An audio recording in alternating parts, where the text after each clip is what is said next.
ministers have just announced Christmas will be different this year for thousands of us. New measures. Can I come? Come on. I am. I'm coming. Ready? Yeah.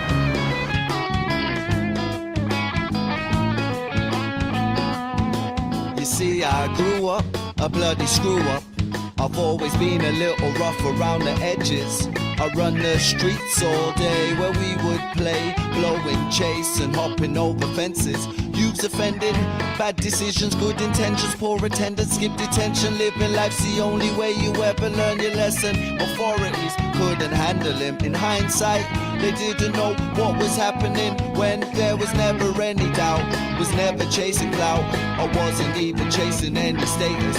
You know you all have to rate us, cause I'll always be a rock star, even if I never get famous. They said you ever get a job it will be dead end. They didn't know that I would grow to be a legend. I'm a rock star, woo, I'm a rock star. They said you ever get a job it will be dead end. They didn't know that I would grow to be a legend. I'm a rock star, woo, I'm a rock star. I'm a rock star, woo, I'm a rock star.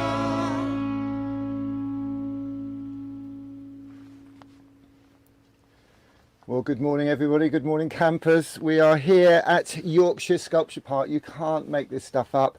We are blanking it a little bit. Friday we were at Seacroft, Parklands Primary, in the school all day there, back-to-back assemblies with Mr. Chris Dyson, the head teacher. Yesterday at Seacroft on the community estate there, where we've been helping them or empowering them to build an art trail. So there's a load of wood was delivered from Travis Perkins there yesterday. And today, you cannot believe where we are. We are here at Yorkshire Sculpture Park.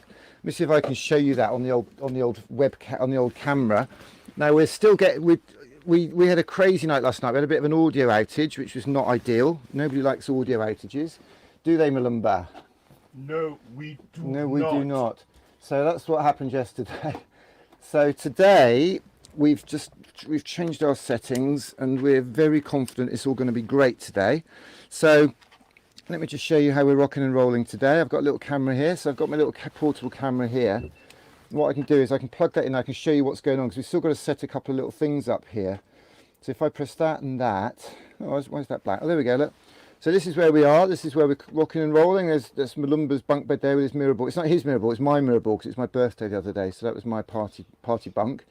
And then we're in a camper van basically, so we've got some lighting there, we've got some laptops, we've got to turn the laptops on. This is how crazily disorganised all this is.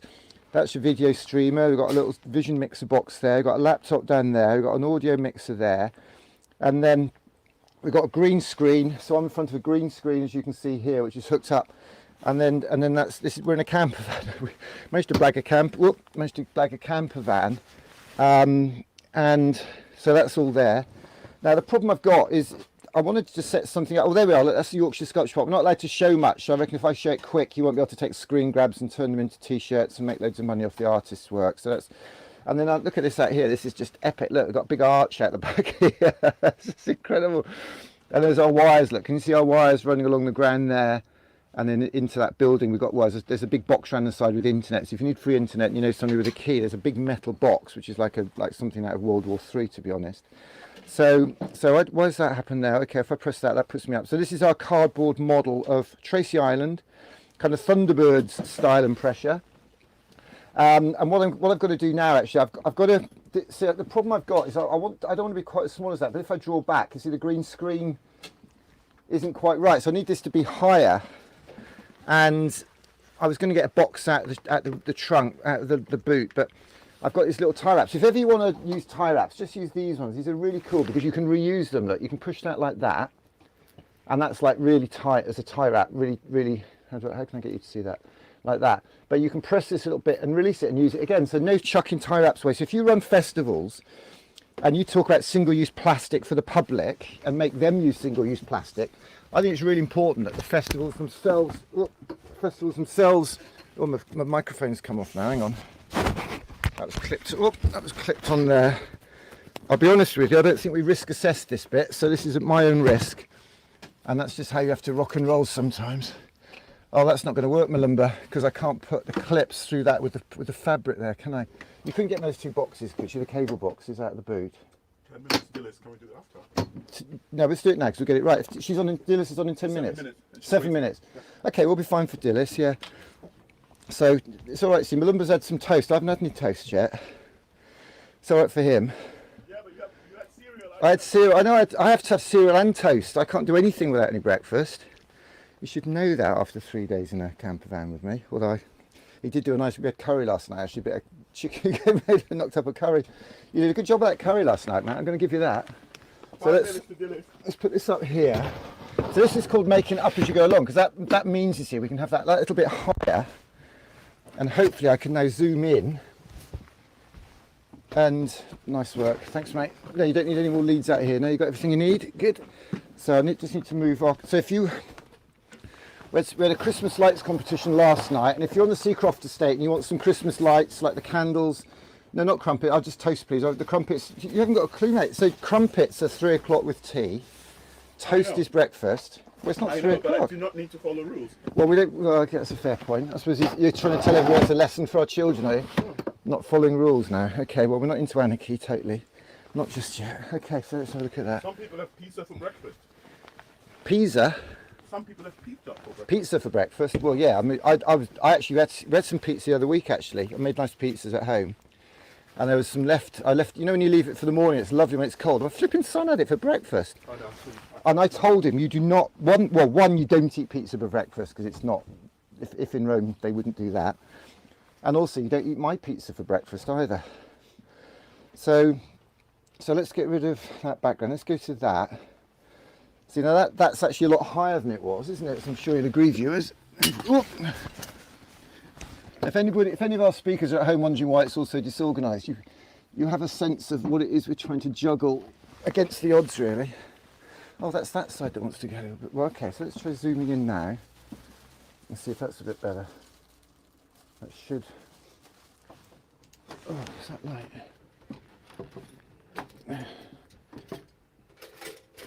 We should put some hazard tape around that thing on the floor, really, shouldn't we? Okay. So, let's get a bit higher. Sorry, but Well, it's more the guests I'm worried about.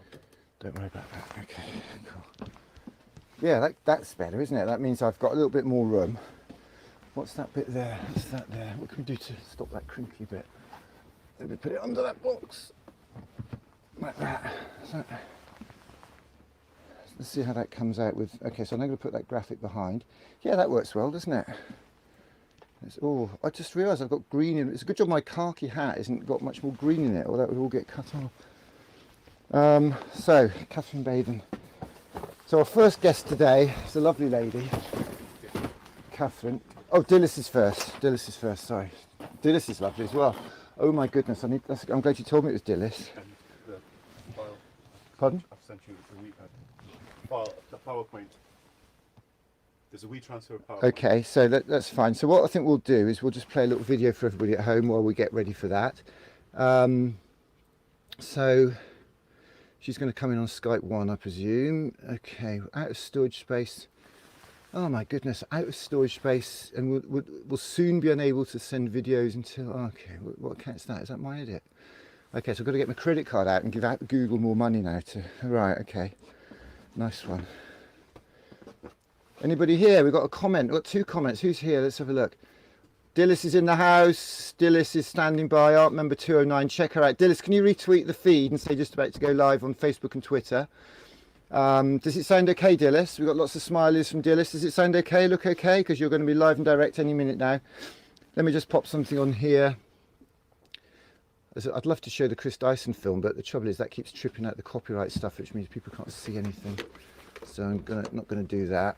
What have we got here that we could show you that would be quite nice to see? Oh, let's show you what we did at Camp Festival. Not Camp Festival, at our art camp film. Let's show you that one, shall we? That was lovely. That was a super little moment.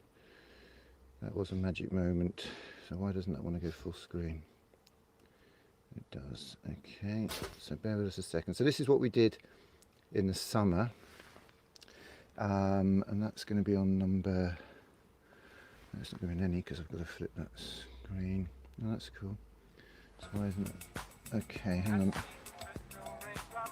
Don't want that on. Let's just get rid of that. We're a little bit arse over elbow at the moment. It's got to be said. Okay. So, so if I press, okay, everybody. So just pretend I haven't just muffed it up. So I'm going to put that there like that. That's art camp. Get rid of myself, and play you this lovely, lovely little film of us in the summer. Here we go. Enjoy this.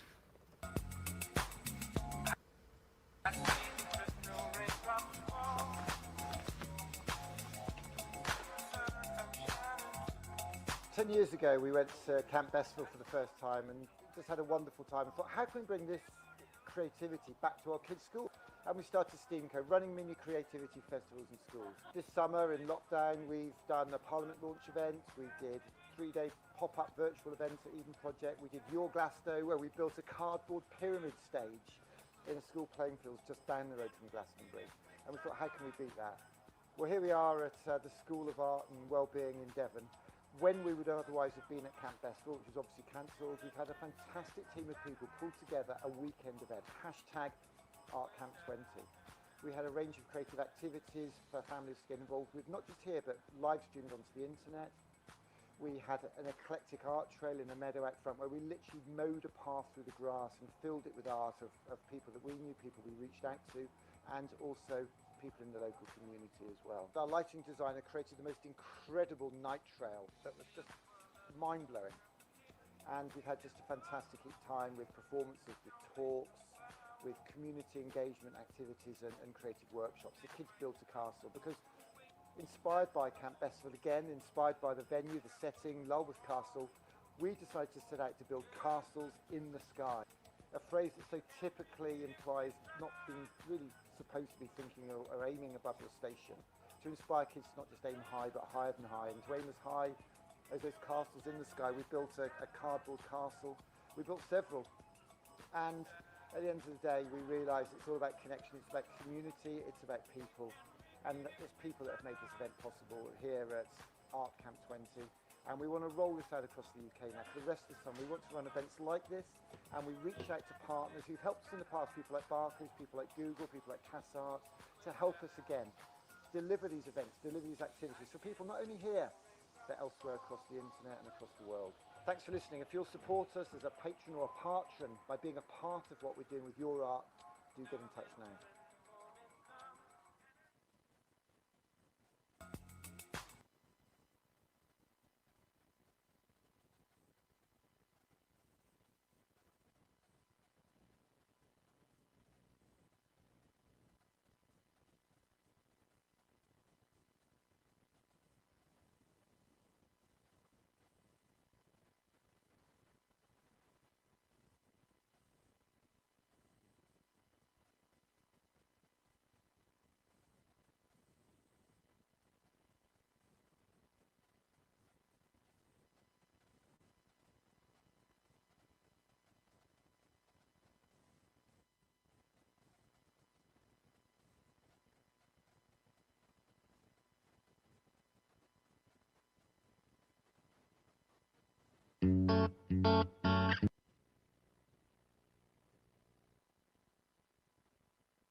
So basically what we're going to be doing is we're going to do an art show through the grounds just for local residents on a timed basis, COVID secure, 2 metres. If people want to put art in that, go to the website and nominate your stuff for that.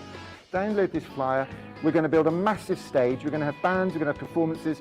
The first band that we are announcing today is this incredible band here called City Lights. They're a band from Birmingham. They say a little bit like the Specials, a bit like the Arctic Monkeys. Have you heard of them, Chris, have you? They're another Sheffield band?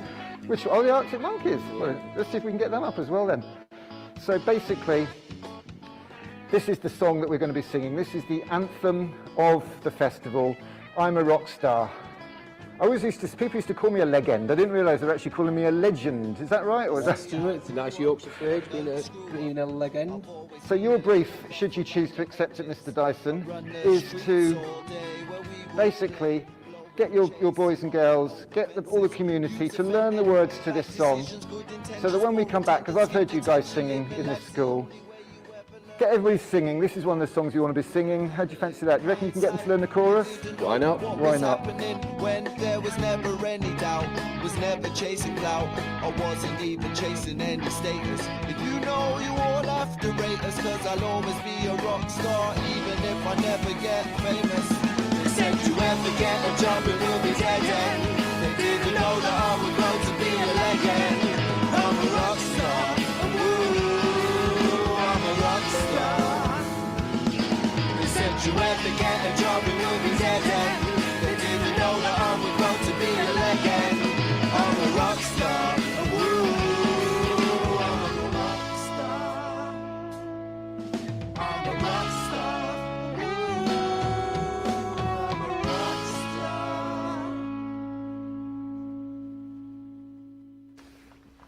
Amazing film there from Parkers Primary just a couple of weeks ago when we launched this project.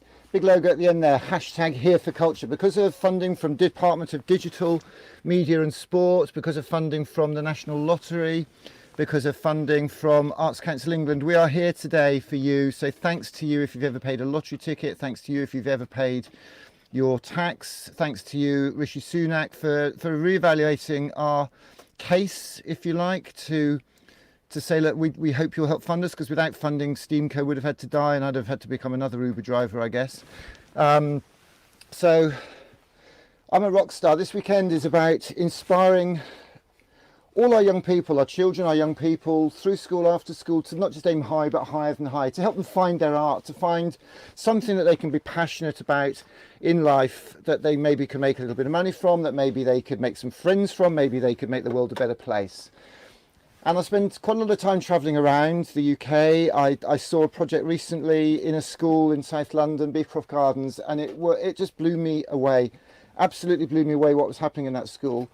And we're going to talk about it in a moment, but I'd just like to play a short film of what I saw that day and the incredible educator who frankly is the rock star in this case. It's art educators, it's people like her who really are the rock stars. So just enjoy this for a moment. Okay, National Gallery, take one picture. It's out to primary schools to explore a particular painting from the National Gallery. This one is Men of the Docks by George Bellows, 1912, same year that the Titanic was going to arrive at New York. This is a scene of New York. Lower Manhattan in the background, Men of the Docks here, very working class, very, very textural. So what we did is we took this painting and we explored it, and we explored it to the full. Starting in nursery, basically, they looked at the painting that I just showed you, and they saw a boat and they saw a horse, and that really, really inspired them. And they made this fantastic, beautiful boat, which they can actually step into and interact with, and they wanted to call it Rainbow. So the children actually connected the painting very much with the migration that happened during the Windrush era. They learned all about the history of that era, 1948, massive, massive migration of workers and skilled people to this land. And they made some amazing poetry and writing and diary entries, and of course this massive sculpture. These are all Year 6 poems, all individually written. One of 2 horses in the actual painting, based on Romans because of mosaics, but we made it entirely out of junk modelling and recycled buttons. The buttons were all donated by a lady that was shifting her departments in a higher education college. And we got handed kilos and kilos of buttons and made this. It's all recycling. So coming over here, we've got the skyline of London as expressed by Year 2. They went to centre of London, they took pictures from the River Thames, They made loads and loads of junk modelling buildings and skyscrapers. This has been a really, really inspiring evening. We've had so many visitors exploring, what we do, talking to the children, guiding them around the exhibition. This is like absolute proof about how art connects. Certainly can't argue with that, can you? You cannot argue with that. Just incredible work. Let's cut that back over there. We are here at Yorkshire Sculpture Park, celebrating the power of art, celebrating how art connects. It's just a wonderful day, and it's wonderful to have this technology at our disposal, if you like, because when I press this button here and turn that up there, we should have that wonderful lady there. Dilys, can you hear me? Hi. Ooh, I always panic a bit. Can you put yourself a little bit higher in the screen? Just tilt your camera just forward just a teeny bit. That's possibly a bit too far. It's ever so subtle, a little subtle. That's perfect. That's the one. Okay. Well, fancy meeting you here at Yorkshire Sculpture Park, Dilys. How are you? I'm all right. Yeah, I'm okay. I'm not great with tech, so when you said to send the files this morning, I got a bit panicky, but I think we got there in the end, didn't we? Well, we have got there in the end. I'm going to prove it now, because if I...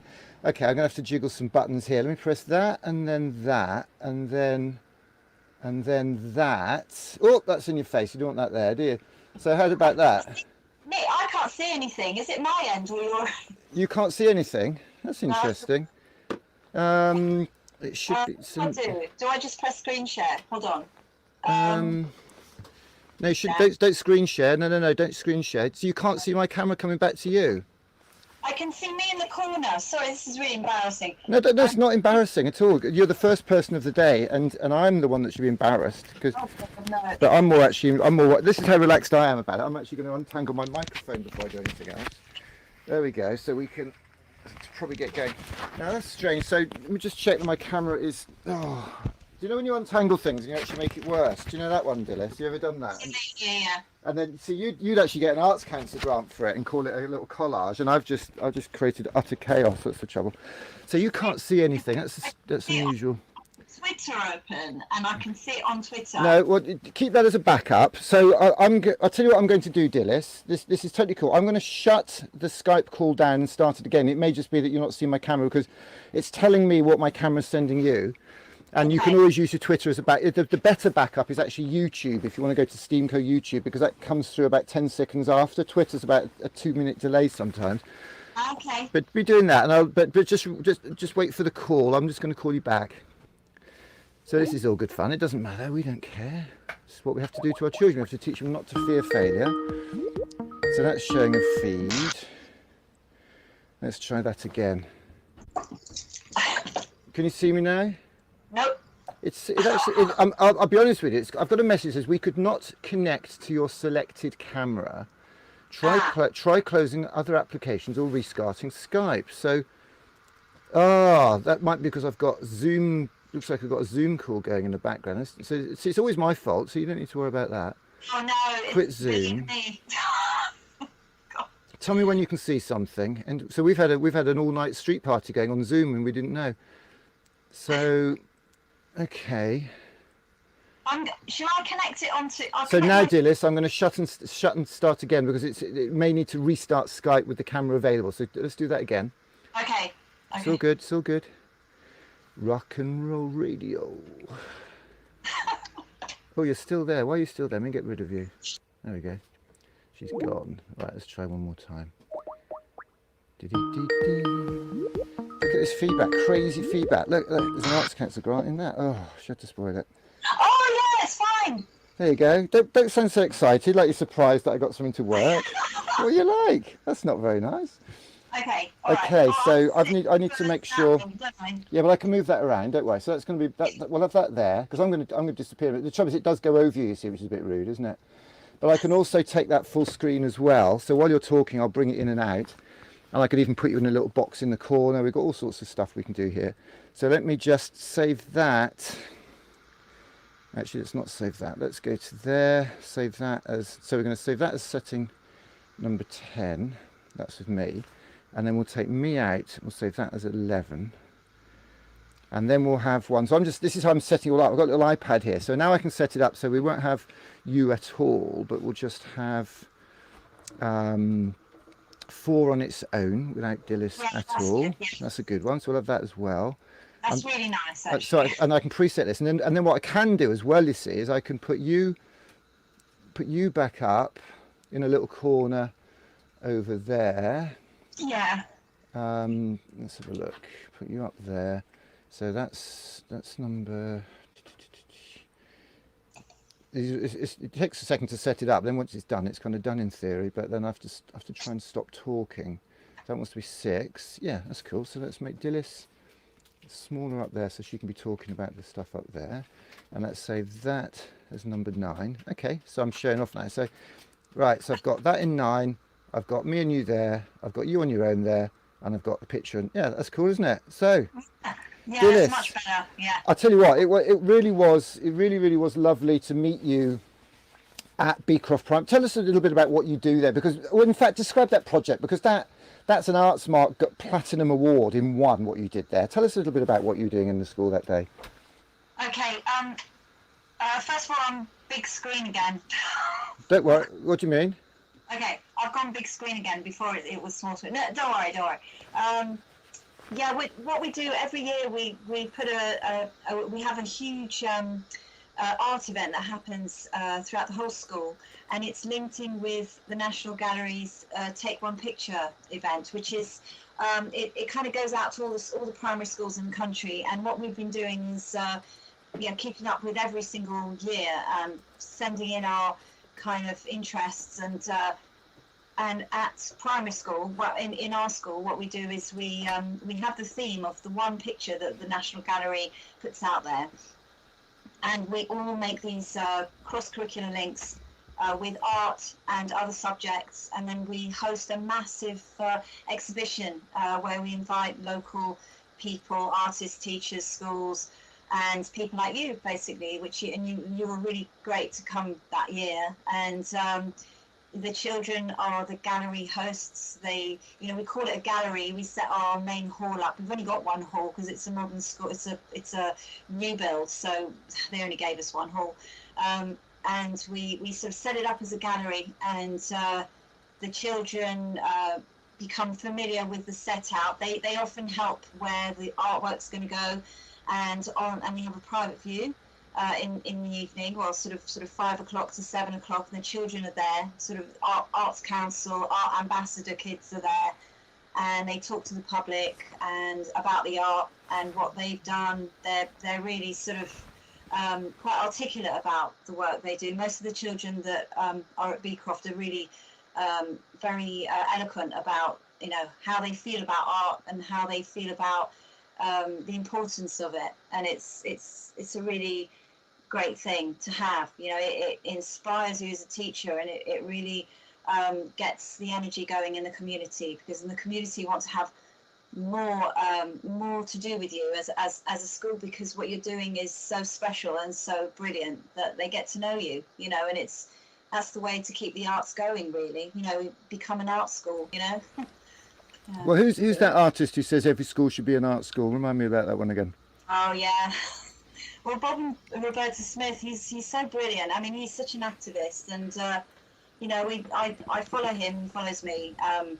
He sometimes retweets what I've sent out. He's got so many followers, but he's doing such an amazing job. And I think he's such an ambassador to the country. He's really made schools more proactive about teaching art and teaching it with all other subjects. I mean, your STEAM logo, your whole, the A in the STEM should be what all schools should be doing. I mean, STEM shouldn't be separated from the arts. The arts are an industry that's, the 3rd most prolific industry in the country. I mean, it's just ridiculous that people don't seem to think it's as important. Any head teacher that doesn't find the arts necessarily more important than writing and maths and science, it's important anyway.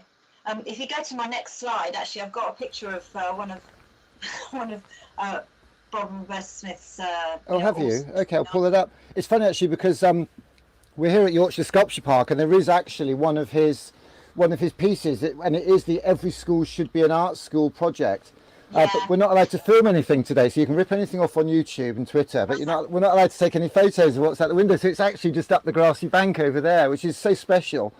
Yeah. And what's also very special about today is that, I don't know if you know, obviously you know Sir Ken Robinson and his work, but he studied at Bretton Hall. Did you know that? Oh wow, no. So no. do you know where Bretton Hall is? No. So Bretton Hall was I think the UK's biggest and most significant teacher training college for art and creativity, drama, performing arts, and it's that building over there. Talk about poignant, you know, given that obviously Sir Ken passed recently, and his inspiration, how he's not only inspired us, but so many. I know he's given people like you a lot of strength in your practice on a daily basis, hasn't he? Hasn't he? Yeah, he really has. I mean, goodness. I remember seeing there was an amazing TED Talk speech that he did. Somebody sent me the link, and I was so taken aback. It was several, you know, it was about 8 years ago, and I kind of, when I was really sort of starting to get into my art specialist teaching in, you know, as you know, right across the whole primary school, and I mean, I've been doing it in that particular school for about 10 years, but I was sort of taken aback, really. I mean, he's articulate, and his presence on stage as well. He's just so articulate, and it was, you know, it's an absolute loss, you know. But you know, his legacy hopefully will continue. Teachers like you, obviously, the whole NSEAD movement, National School Education. What's it stand for again? National Society for something art and design, isn't it? What's it stand? I'm a member. I can't remember what it stands for. NSEAD. That'll do. Yeah, whatever it is. I know there's an art and a design in there. Yeah. And there are people who fight tirelessly for that. I mean, Michelle Gregson was lead of that for many years. Susan Coles is almost like the unpaid ambassador and soldier for art and creativity in schools across the country and internationally now from INTAD. You've got Paul Carney up there in Sunderland and on the northeast coast. And I mean, here, I mean, you've got Gomersall School just down the road. Didn't manage to connect with them. And we'd love to have connected with more people, but everybody's got such a busy agenda at the moment. And I know that you've been shielding, and even you've had to go into school these last few weeks, haven't you, to sort of make up for colleagues who are out. I mean, the support that we get, despite the pressure on everybody's just been phenomenal.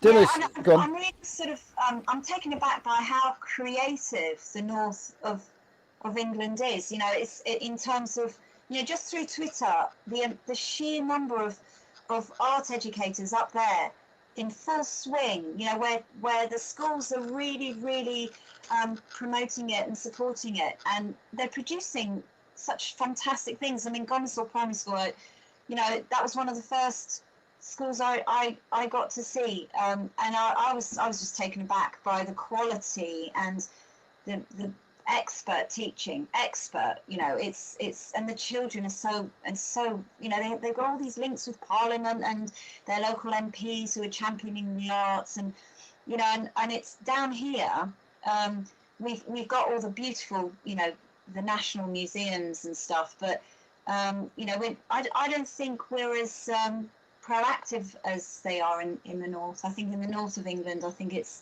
seems to be, you know, I'm really happy with seeing what they're doing. They're always inspiring me. Well, I'll be honest with you, I don't like this sort of north-south divide vibe, but I totally understand why it's the case, because I think the south has dumped on the north for many years. There's no doubt about it, and has always considered it second best. And even recently, to talk about saving the national jewels, obviously we do need to save National Theatre and some of those institutions, but you know, never at the expense of what's happening elsewhere in the country at a community level.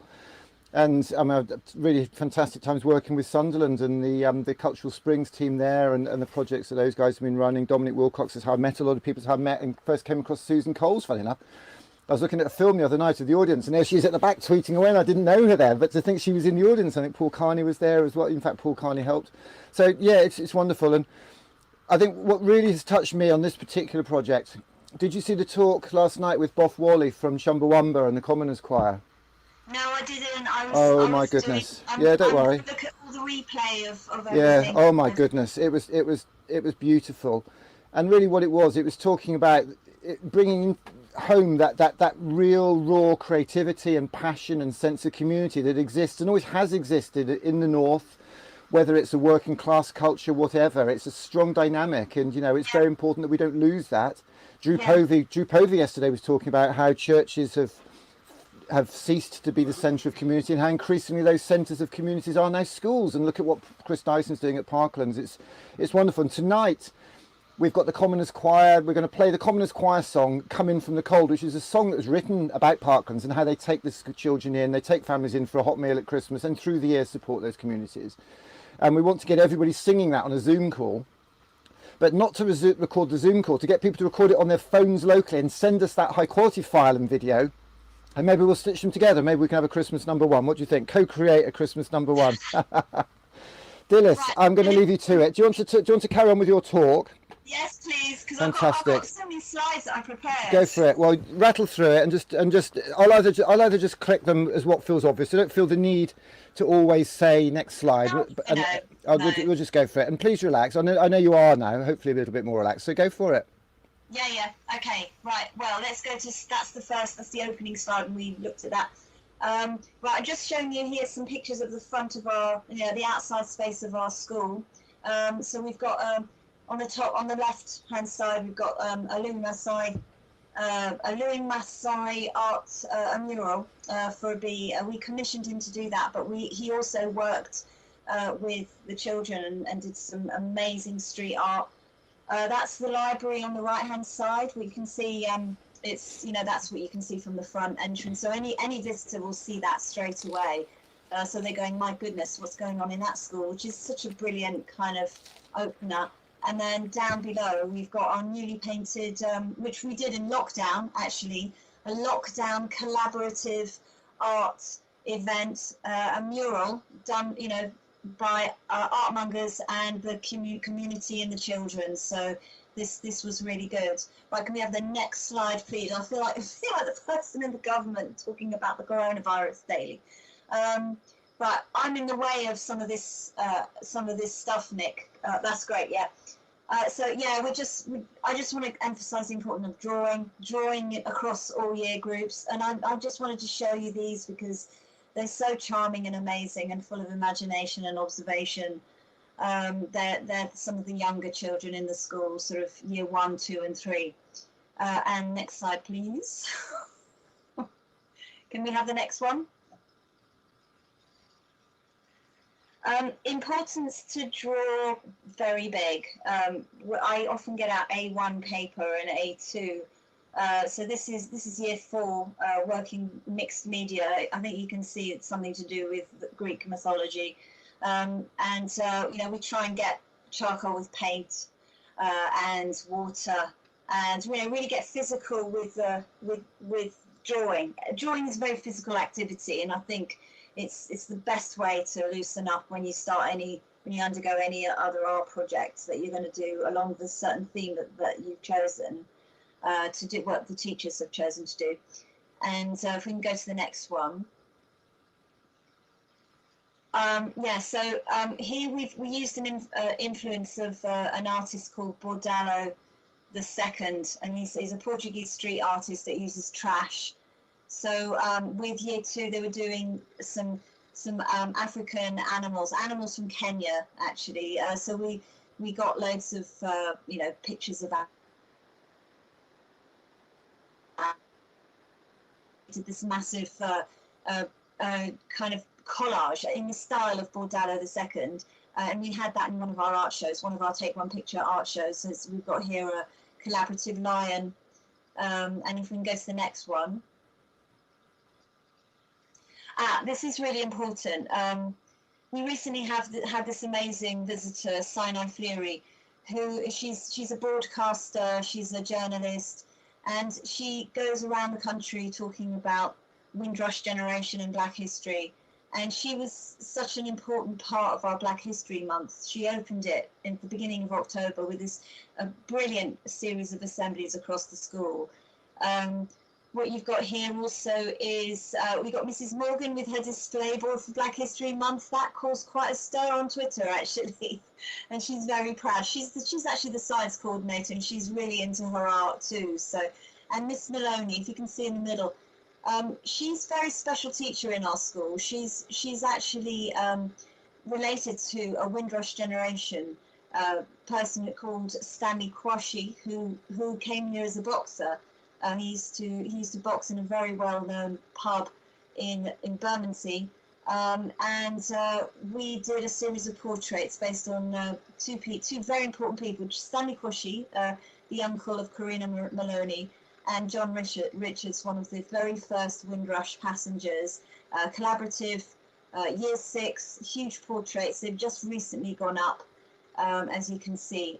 They're pretty amazing. I think we're very happy with those. If we can go to the next one. Right, this is a continuation of Black History Month. So we've got Tamara Natalie Madden, beautiful, beautiful hummingbirds that she always has, or some kind of bird in her portrait work. And year 6 did a series of hummingbirds. We've got them all up around the corridors, and here are a couple. Absolutely beautiful, quite big as well. Next one. Yes, the bird wings are really important. We had some really kind of important well-being sessions post-lockdown, and you know, the children were having a kind of, you know, reconnecting with the school. We had this really big set of wings, and they hang above one of the classrooms every year. I mean, one of the year 6 classes were finding it particularly difficult to settle post-lockdown, and we had these wings made. So every time they look at their smart board, they look at the wings, and it gives them some sense of joy. And we can go to the next one. Yeah, year 6 portraits. I'm talking a lot about year 6 because I've just been in their year group. So year 6, these are based on Tamara Natalie Madden. You can see her actual work in the bottom left-hand corner, but these are large portraits also all around the school. They all kind of chose the colours, and we had a lot of gold in there. It was a pretty blingy topic, but I think, you know, it allowed them to reconnect with themselves and to re-identify, you know, with who they are and what their interests are, and sense of self-worth. It's difficult when you're in year 6, especially when you come out of lockdown and you've got secondary next year. You've got to start feeling positive about life, and I think this really did help them. They're absolutely beautiful portraits, very proud of them. And if we can go to the next one. Yeah, I just want to introduce a little bit of science into this, because we did cave paintings, and we fired up some clay slabs to make them like parts of cave, and we got the children to make their own paints. So we used coconut oil and natural ingredients, including charcoal, but some pastels as well. And we made a whole set of paints and put them into shells, and they used sticks and fingers to make these amazing cave paintings. So, you know, really happy with that. So you're talking about science of paint and an irreversible change with firing clay. So I'm going to talk a little bit about science in the next couple of slides, actually, if we can go to the next one. So yeah, so we're talking about the structure of leaves, as well as fine motor and vocabulary and sensory stuff. We looked at the structure of leaves and how light works and how it travels through things. So these were very observational, but they had fun using lots of amazing colours with tissue paper, and they made these little leaf structures. If we can go to the next one. And yeah, this was going to be quite sad, because year 1 made these really amazing clay butterflies, and they looked very carefully at the structure of wings and how they counted 4 wings, and we really looked carefully. And then they looked at symmetry, so a bit of maths in there as well. They made these beautiful clay butterflies, and we didn't have them fired because lockdown happened. So when we came out, they became year 2s. We had all the butterflies fired, and we continued, and they've painted them up, and they're so joyful and amazing. They went outside and got some dogwood as antennae. So we used lots of natural things as well to actually promote the natural topic of the butterfly. And if we can go to the next one. More science. So this is year one. So you know, we're talking about above and below. So the science of how a plant grows, what it needs to grow, the light, the water, and how the roots look under the soil. So this was great. So the split pin flowers, you could get them to open and close, some of them anyway. And you know, this was like a science collage, and we really loved these. These were on display. They're huge. They're collaborative as well. So you can go to the next one.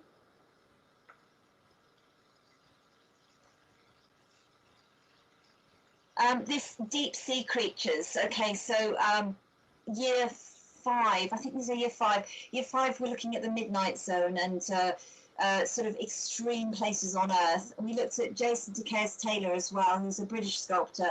He does underwater sculptures, encouraging the growth of what is it called? Oh, coral reef. Yeah, he puts these concrete structures in climates where the coral is depleted, and he leaves them there. There's a massive kind of event where he lowers these huge structures, and over the period of years, these corals kind of start to grow. So we looked at his work, but we also looked at the extremities of the deep sea, and we made these peephole boxes using all these really crazy deep sea creatures that look like from another planet, and the children made them sculptures and used recycled boxes and a bit of foil. And as you can see, they're pretty amazing. I think I'm going to do them again. I did them a couple of years ago, but I just kept these pictures to show. So if we can go to the next one. This is Kulvinder Johal, who this was supposed to be her talking. I don't know if you can do it. It's about a minute. Is that too long, Nick? Could you press the... No, it's fine. Hi If everyone, it I'm plays, Kulvinder here we go. Johal, and I work for the Primary Science Teaching Trust. And I was first drawn to Beecroft Garden Primary School in Dillis by this photograph that you can see. This I saw on Twitter, and I just thought, wow, this just sums up science and art together. Look what a fantastic lesson this would have been. Looking at the function, parts of a plant, you can see the roots, the stem, the detail in the leaves, and the rich discussion, the vocabulary. And what I particularly liked was the children were going to take something home that was beautiful, and then again, they would be able to talk about that vocabulary and reinforce it. I decided to visit the school, having chatted with Dillis on Twitter, and what an amazing place this is, full of colour, full of vibrancy. It was like an art gallery. There were lots of different mediums of art as well. So there was textiles, there was fabrics, there was lots of things that you wanted to touch and really get up and close to. I loved the way the work was presented as well. So there's a lot of care and time taken into how the work's going to fit together and create sometimes one beautiful piece or several beautiful pieces. This one, loved this, just wanted to touch it, the colours in it, and you can see the individual pupils' work have actually built into something much bigger, grander, and just really eye-catching, and a real message there. What a fabulous school, and I'd pay to go and have a look around their art gallery. It is amazing.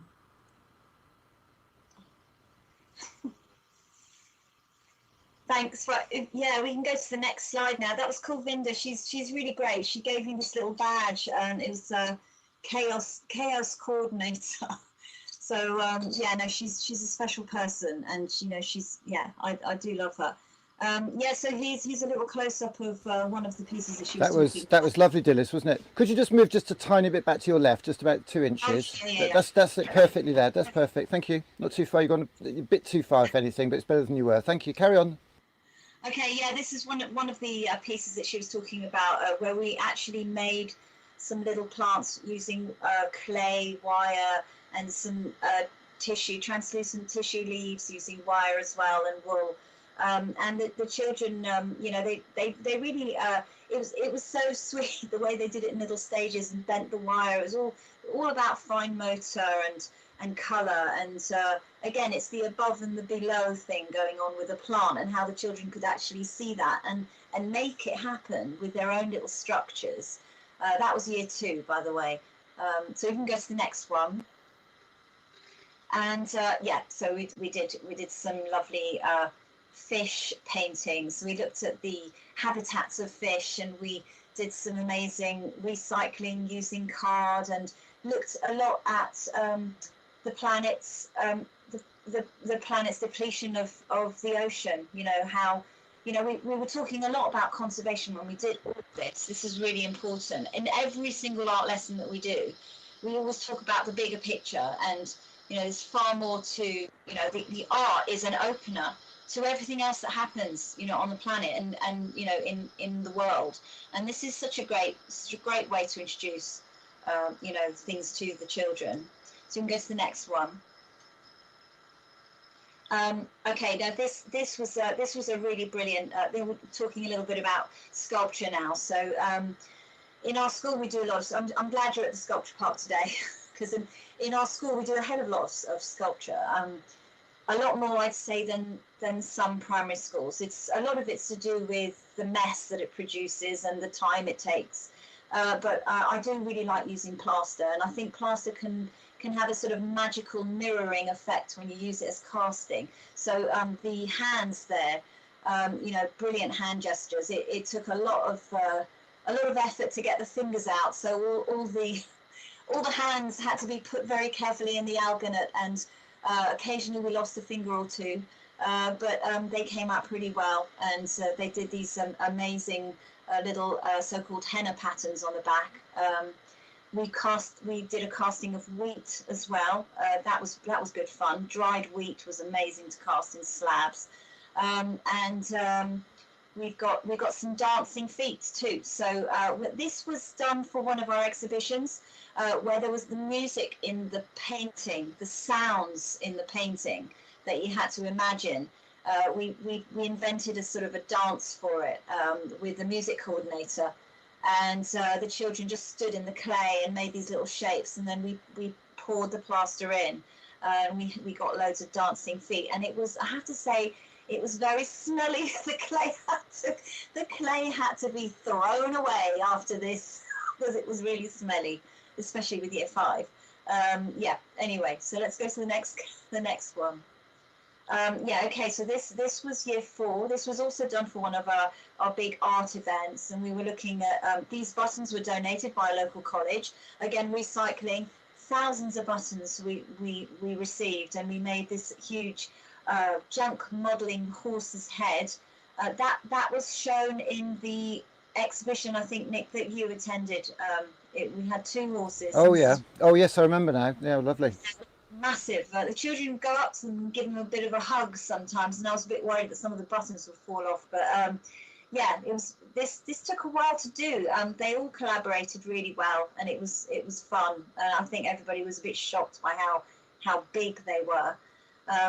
We took ages to get them through the door, actually. Anyway, so let's go to the next one.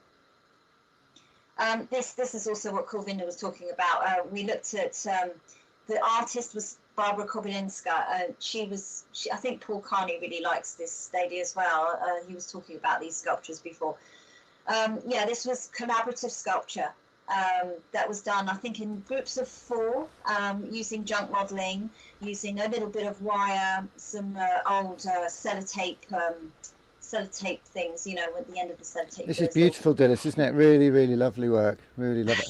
I love that collaborative nature as well, because a lot of people think of art and creative education as being a bit of a soft touch, but if you can bring these other core skills in, 21st century skills, whatever you want to call them, fusion skills, collaboration, working together, teamwork, co-creating. I mean, it's one thing to pull a tug of war rope, another thing to somebody else to find compromise between yourselves. There's a lot being taught here, isn't there? It's wonderful. Totally. I mean, it's all about communication and vocabulary and sharing skill set. You know, I mean, somebody, if you collaborate in little groups, there might be somebody that's more confident, not necessarily more able, but more confident, and you're kind of leading each other. You know, everybody's got a role, everybody's got a voice, and that's the beautiful thing about collaboration. We can go to the next one very quickly. Have we got enough time, Nick? I'll be honest with you, we are quite tight, and I see you've got about 6 or 8. I mean, it's wonderful. It's actually overwhelming, to be honest, Dilys. I mean, it is so wonderful. I'd rather you covered everything rather briefly, and then people can come back and look at it, or maybe you could put a blog up that provides a bit more detail. I'd rather everything was covered at this level than too much in too detail and lose some.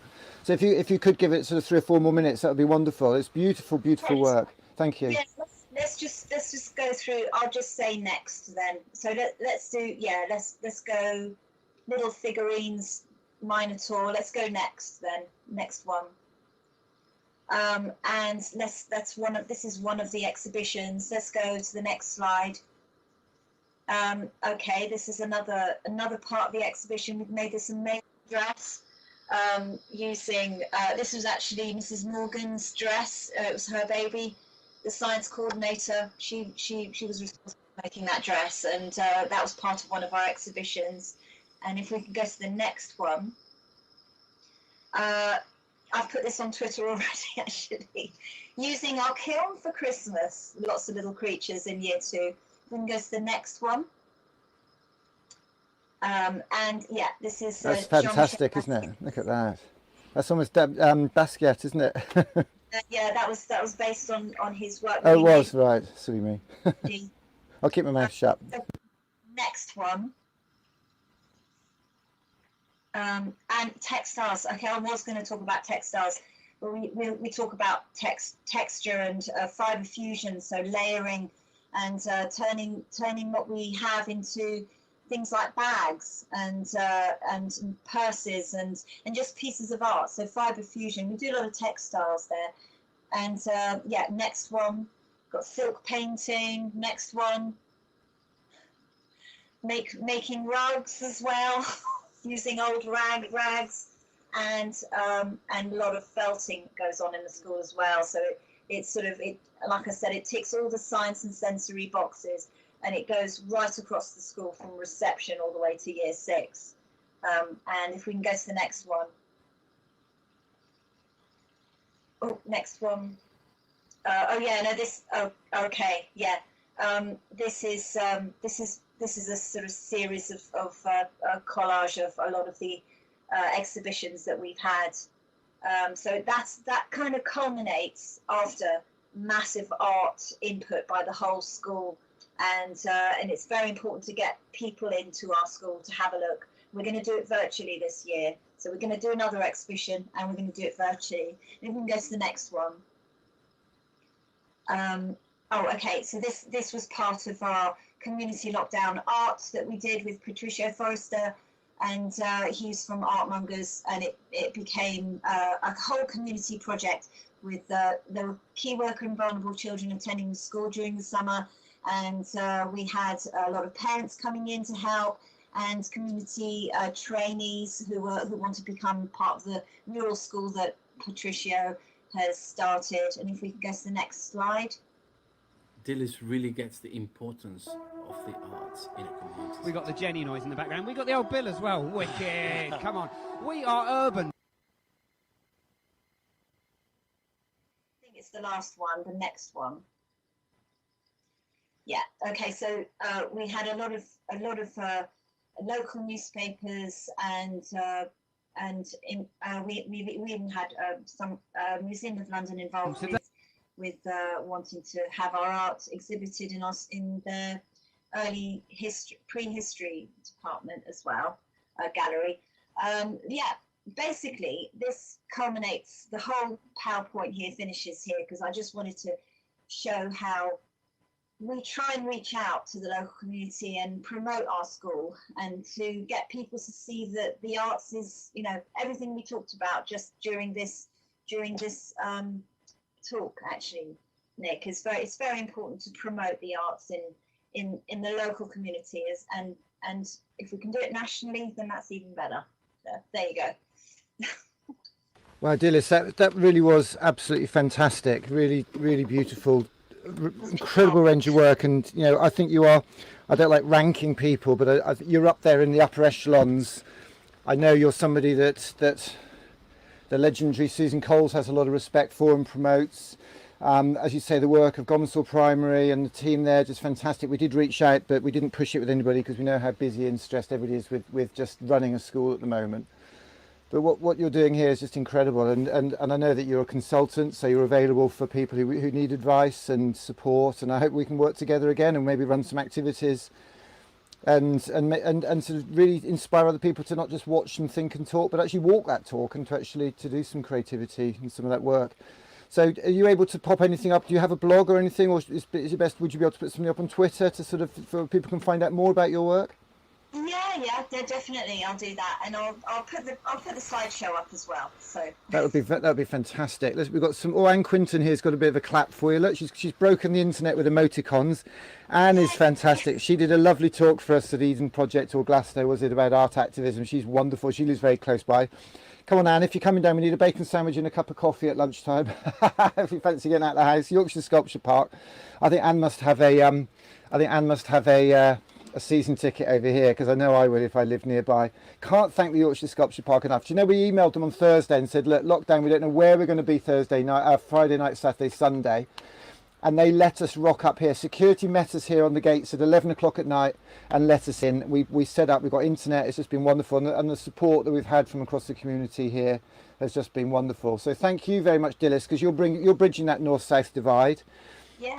You're connecting kids with art, you're giving them some skills, some memories, some hopes, some aspiration to help them aim high for the future. I can't thank you enough. Anything else you want to say before I get our next person on, which is another level of incredibleness? Well, no, it's been great. Thank you very much for inviting me, Nick. And yeah, that's all I have to say. Thank you, and I look forward to seeing everything after it's all up and running. And you're recording everything, aren't you? It's all being saved. It'll all go back up as an archive. Yeah, it seems to be working at the moment, which is good. Chris Dyson's just woken up. Good to see Chris Dyson's in the house. Just caught the ending. Let's see what he thinks. Chris, I don't know if you remember that film that Dilys had, where of the day at Beecroft, where they had to take one picture from the National Gallery, which was a picture of a ship in New York, and how that inspired art all across that school from early years all the way to year 6. And I think I'm actually going to play out with that now while I get ready for my next presenter. Dilys, I know that the person presenting, or the person playing the piano was a member of your family, I think, wasn't it? It was my son. Well, a lucky lad having you as a mum. It's all about the mums, it's all about the dads, but most importantly, it's about carers, and not just any old carer. At Steamco, we call them creative carers, hashtag creative carers. People who care about creativity, people who care about our children, and people who care about the name of a report that was written by Sir Ken Robinson, who went to college just over there in Bretton Hall, here at Yorkshire Sculpture Park, who care about all our futures. Can't thank you enough for your support today, Dilys, and I'm just going to play out with that lovely little film. I know you get a bit embarrassed with this, so I'm going to cut you off now, and I'm just going to play it out, because your modesty, your creativity, quite frankly, knows no bounds. Thank you very much for joining us today. Thanks, Nick. Okay, National Gallery, take one picture. It's out to primary schools to explore a particular painting from the National Gallery. This one is Men of the Docks by George Bellows, 1912, same year that the Titanic was going to arrive at New York. This is a scene of New York. Lower Manhattan in the background, Men of the Docks here, very working class, very, very textural. So what we did is we took this painting and we explored it, and we explored it to the full. Starting in nursery, basically, they looked at the painting that I just showed you, and they saw a boat and they saw a horse, and that really, really inspired them. And they made this fantastic, beautiful boat, which they can actually step into and interact with, and they wanted to call it Rainbow. So the children actually connected the painting very much with the migration that happened during the Windrush era. They learned all about the history of that era, 1948, massive, massive migration of workers and skilled people to this land. And they made some amazing poetry and writing and diary entries, and of course this massive sculpture. These are all year 6 poems, all individually written. One of 2 horses in the actual painting, based on Romans because of mosaics, but we made it entirely out of junk modelling and recycled buttons. What? The buttons were all donated by a lady that was shifting her departments in a higher education college, and we got handed kilos and kilos of buttons and made this. It's all recycling. So coming over here, we've got the skyline of London as expressed by Year 2. They went to centre of London, they took pictures from the River Thames, they made loads and loads of junk modelling buildings and skyscrapers. This has been a really, really inspiring evening. We've had so many visitors exploring, you know, what we do, talking to the children, guiding them around the exhibition. This is like absolute proof about how art connects. How fantastic was that? What an utter legend.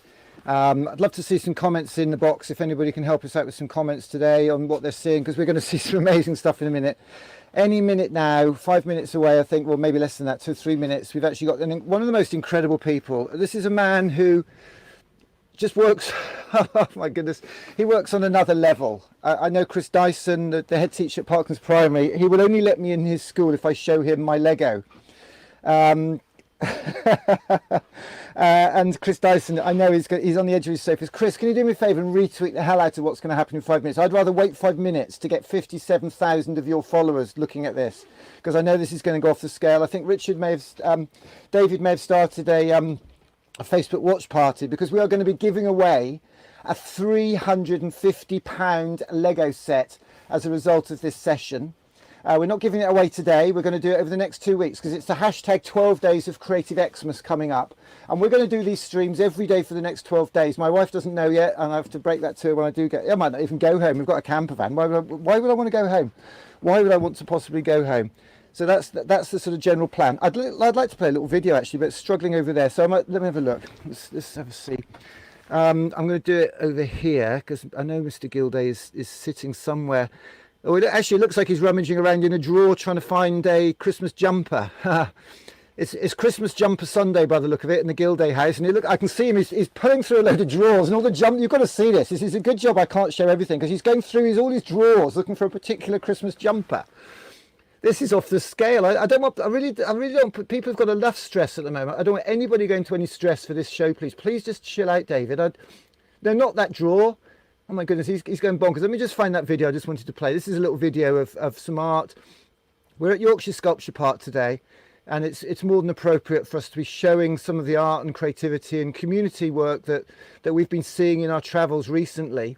And I'd like to show a little film here of a member of the Steamco Board of Advisors, actually, who really is quite a remarkable lady, Lynette Kamala. And she did a mural in a part of London. Does anybody remember Passport to Pimlico? Is anybody old enough to remember that film?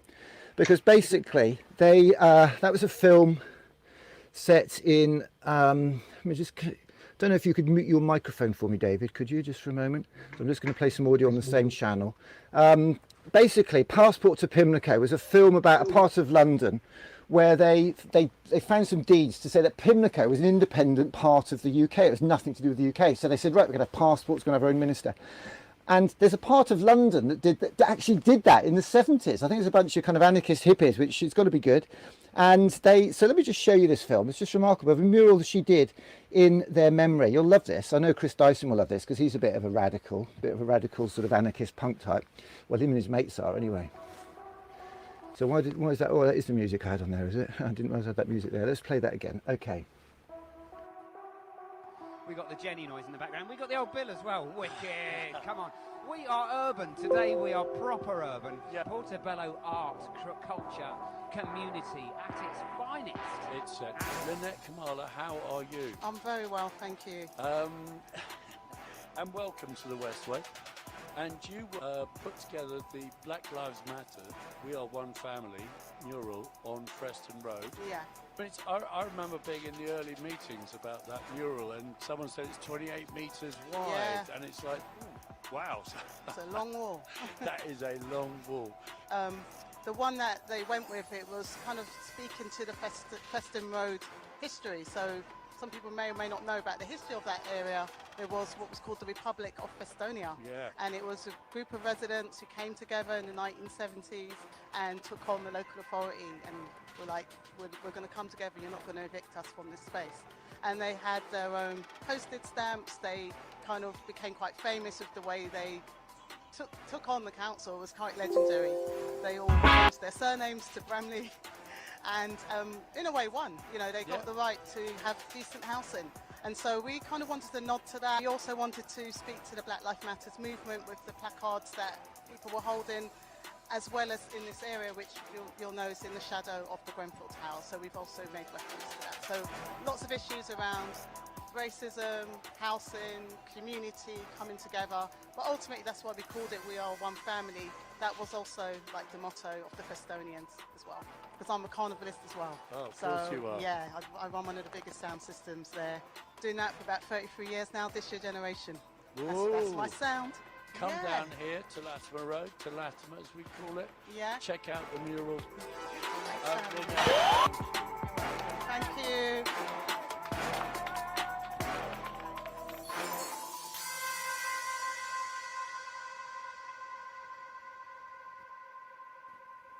Ministers have just announced Christmas will be different this year for thousands of us. New measures.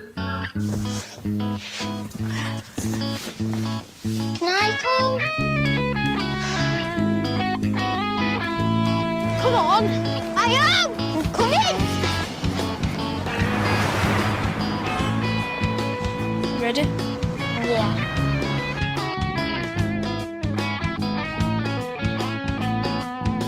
You see, I grew up a bloody screw up. I've always been a little rough around the edges. I run the streets all day where we would play, blowing chase and hopping over fences. Youths offended, bad decisions, good intentions, poor attendance, skip detention. Living life's the only way you ever learn your lesson. Authorities couldn't handle him. In hindsight, they didn't know what was happening when there was never any doubt.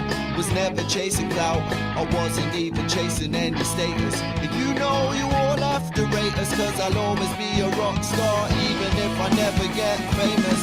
They said you ever get a job it will be dead end. They didn't know that I would grow to be a legend. I'm a rock star, ooh, I'm a rock star. They said you ever get a job it will be dead end. They didn't know that I would grow to be a legend. I'm a rock star, ooh, I'm a rock star. I'm a rock star, ooh, I'm a rock star. So good of the co-op to make an ad that we could just rip off, put a tune on that we'd been offered. And here we are. Here we are in Leeds in Yorkshire. The other day we were here at Parklands Primary on the Seacroft Estate, one of the most socially challenged and deprived communities in the UK, but where the community today is building itself an art gallery. Travis Perkins have given us a whole load of wood, and they're built. Grandad Glenn is a maker in his shed, and he's building some stands and some walls, and we have a great day there. We've got to get a phone down there so we can get some pictures. The rock stars, we've got to inspire our kids to be rock stars, and that's really what we're trying to do today. But it's more than kids that are the rock stars. Parents, teachers and carers, or creative carers, are those rock stars. Hashtag creative carers, people who care about creativity, people who care about our kids, and people who care about all our futures. Those people are rock stars, people who step up, who make some time, who use their creativity out of their day job maybe to help us. And I am so delighted to have such a person on the screen now, and that is this chap here. If I press that button there and stick him over there, we should have the legend that is David Gilday up on the screen. David Gilday, how are you? Oh, I can't hear you. Why can't I hear you? Is that me or you? Let's have a look. Did you mute your microphone? I muted my microphone as you instructed. Do you know what? You bloody bugger! If I could throw something down the line, because you have no idea how much how stressed out I get when people do that, but it doesn't matter. I did ask you to. And it looks like you've been in your cupboard and got your best Christmas jumper out as well, have you? Fantastic. Actually, it's not a Christmas jumper, it's just a Rubik's Cube. Let me just stand up a minute. I don't know whether you can see. So unlike most Rubik's Cubes, it has a reset button on, so you can just reset it to solved. Fantastic. You are an utter legend. You haven't got some chip programmed into that, have you, by any chance? No, afraid not. So, David, just tell everybody what your day job is before we tell everybody what you do after dark. I work for a company called ARM. You may have heard of us, we're in the news. ARM mainly develops processors and graphics processors for use in energy-efficient devices, low-power devices like smartphones, tablets. But recently, ARM processors have got into the cloud as well. AWS services provide them, for example. but I'm on a CPU design team. So you kind of sort of work for a company that designs and not necessarily makes. You come up with ideas, the technology, and somebody else knocks them out in a factory somewhere else, I presume. Is that the case? No, that's right. We design the chips that then get produced by other companies and Wow. produced devices. So ARM are the company that design the chips and have all the what's called intellectual property in the technology behind the chips in a lot of the smartphones and tablets that you've got in your home. This man here has helped build and develop and design and test those. It's just remarkable. So that's your day job sorted. You like a bit of Lego on the side, don't you? I've actually got a little film here. This film here gets Chris Dyson very excited under the collar. So I'm actually going to cut to this for one moment, if you don't mind. I have to be careful because it uses a bit of music I'm not really supposed to play, but let's see if we can get it to play.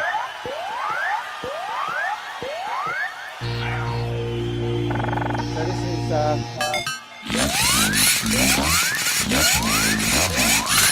So this is a little bit of craft work in the background, so I'm not going to let that play or I'll get jammed on my my copyright. So this is a Lego robot that I built with a kit that I was given by John Lewis, believe it or not. I walked into John Lewis one day to take something back and I said, wow, all this Lego's great. And the chap said to me, what do you do? I said, well, actually, I've just taught 200 kids to code a Raspberry Pi to make a Lego robot bite their fingers. And he said, oh, I've got something you'd love. And he came out this great big box, this great big kit. And he said, do you want one of these? And I said, well, that's actually a Mindstormer 2 or 1.0 kit. They're 300 quid. My wife would kill me if there we go. My wife would kill me if I spent family money on that because I'm just about to lose my job. And you can't make it up because he gave me the robot kit. So the kit that I built that robot with, I was given by John Lewis, by a member of their staff. And I said, why do you, I actually choked up. I said, why are you giving it to me? He said, well, one part's missing. A customer's brought it back and they don't want it. They want their money back. And John Lewis have a money back guarantee. I said, well, that's very, very nice. And he said, I want you to have it. I was just blown away. And for me, that said a lot. It said a lot about many parents who have the money. They think they need to buy all the fancy robot kits. They need to get all the fancy stuff for their kids. And it's not always just about the money.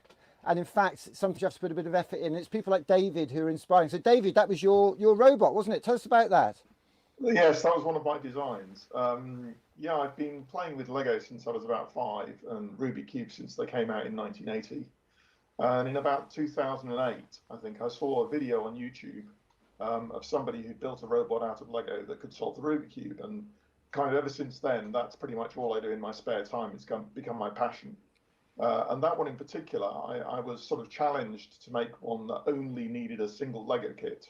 Most of my robots use smartphones or computers to actually calculate the solution. But that one in particular was the first one I made using the Lego Mindstorms NXT kit.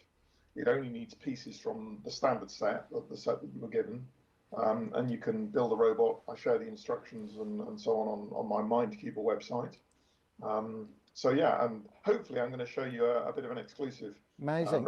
So let's be quite clear on that then. So that was the Mindstorms NXT1 or whatever it was kit, and that came out. How long ago did that come out, David? Good question. I think it's about 20 years now since Mindstorms first came out. You're kidding me. 20 years. It was probably about 15, I think. So so the one I've got there is about at least 15 years old, is what you're saying?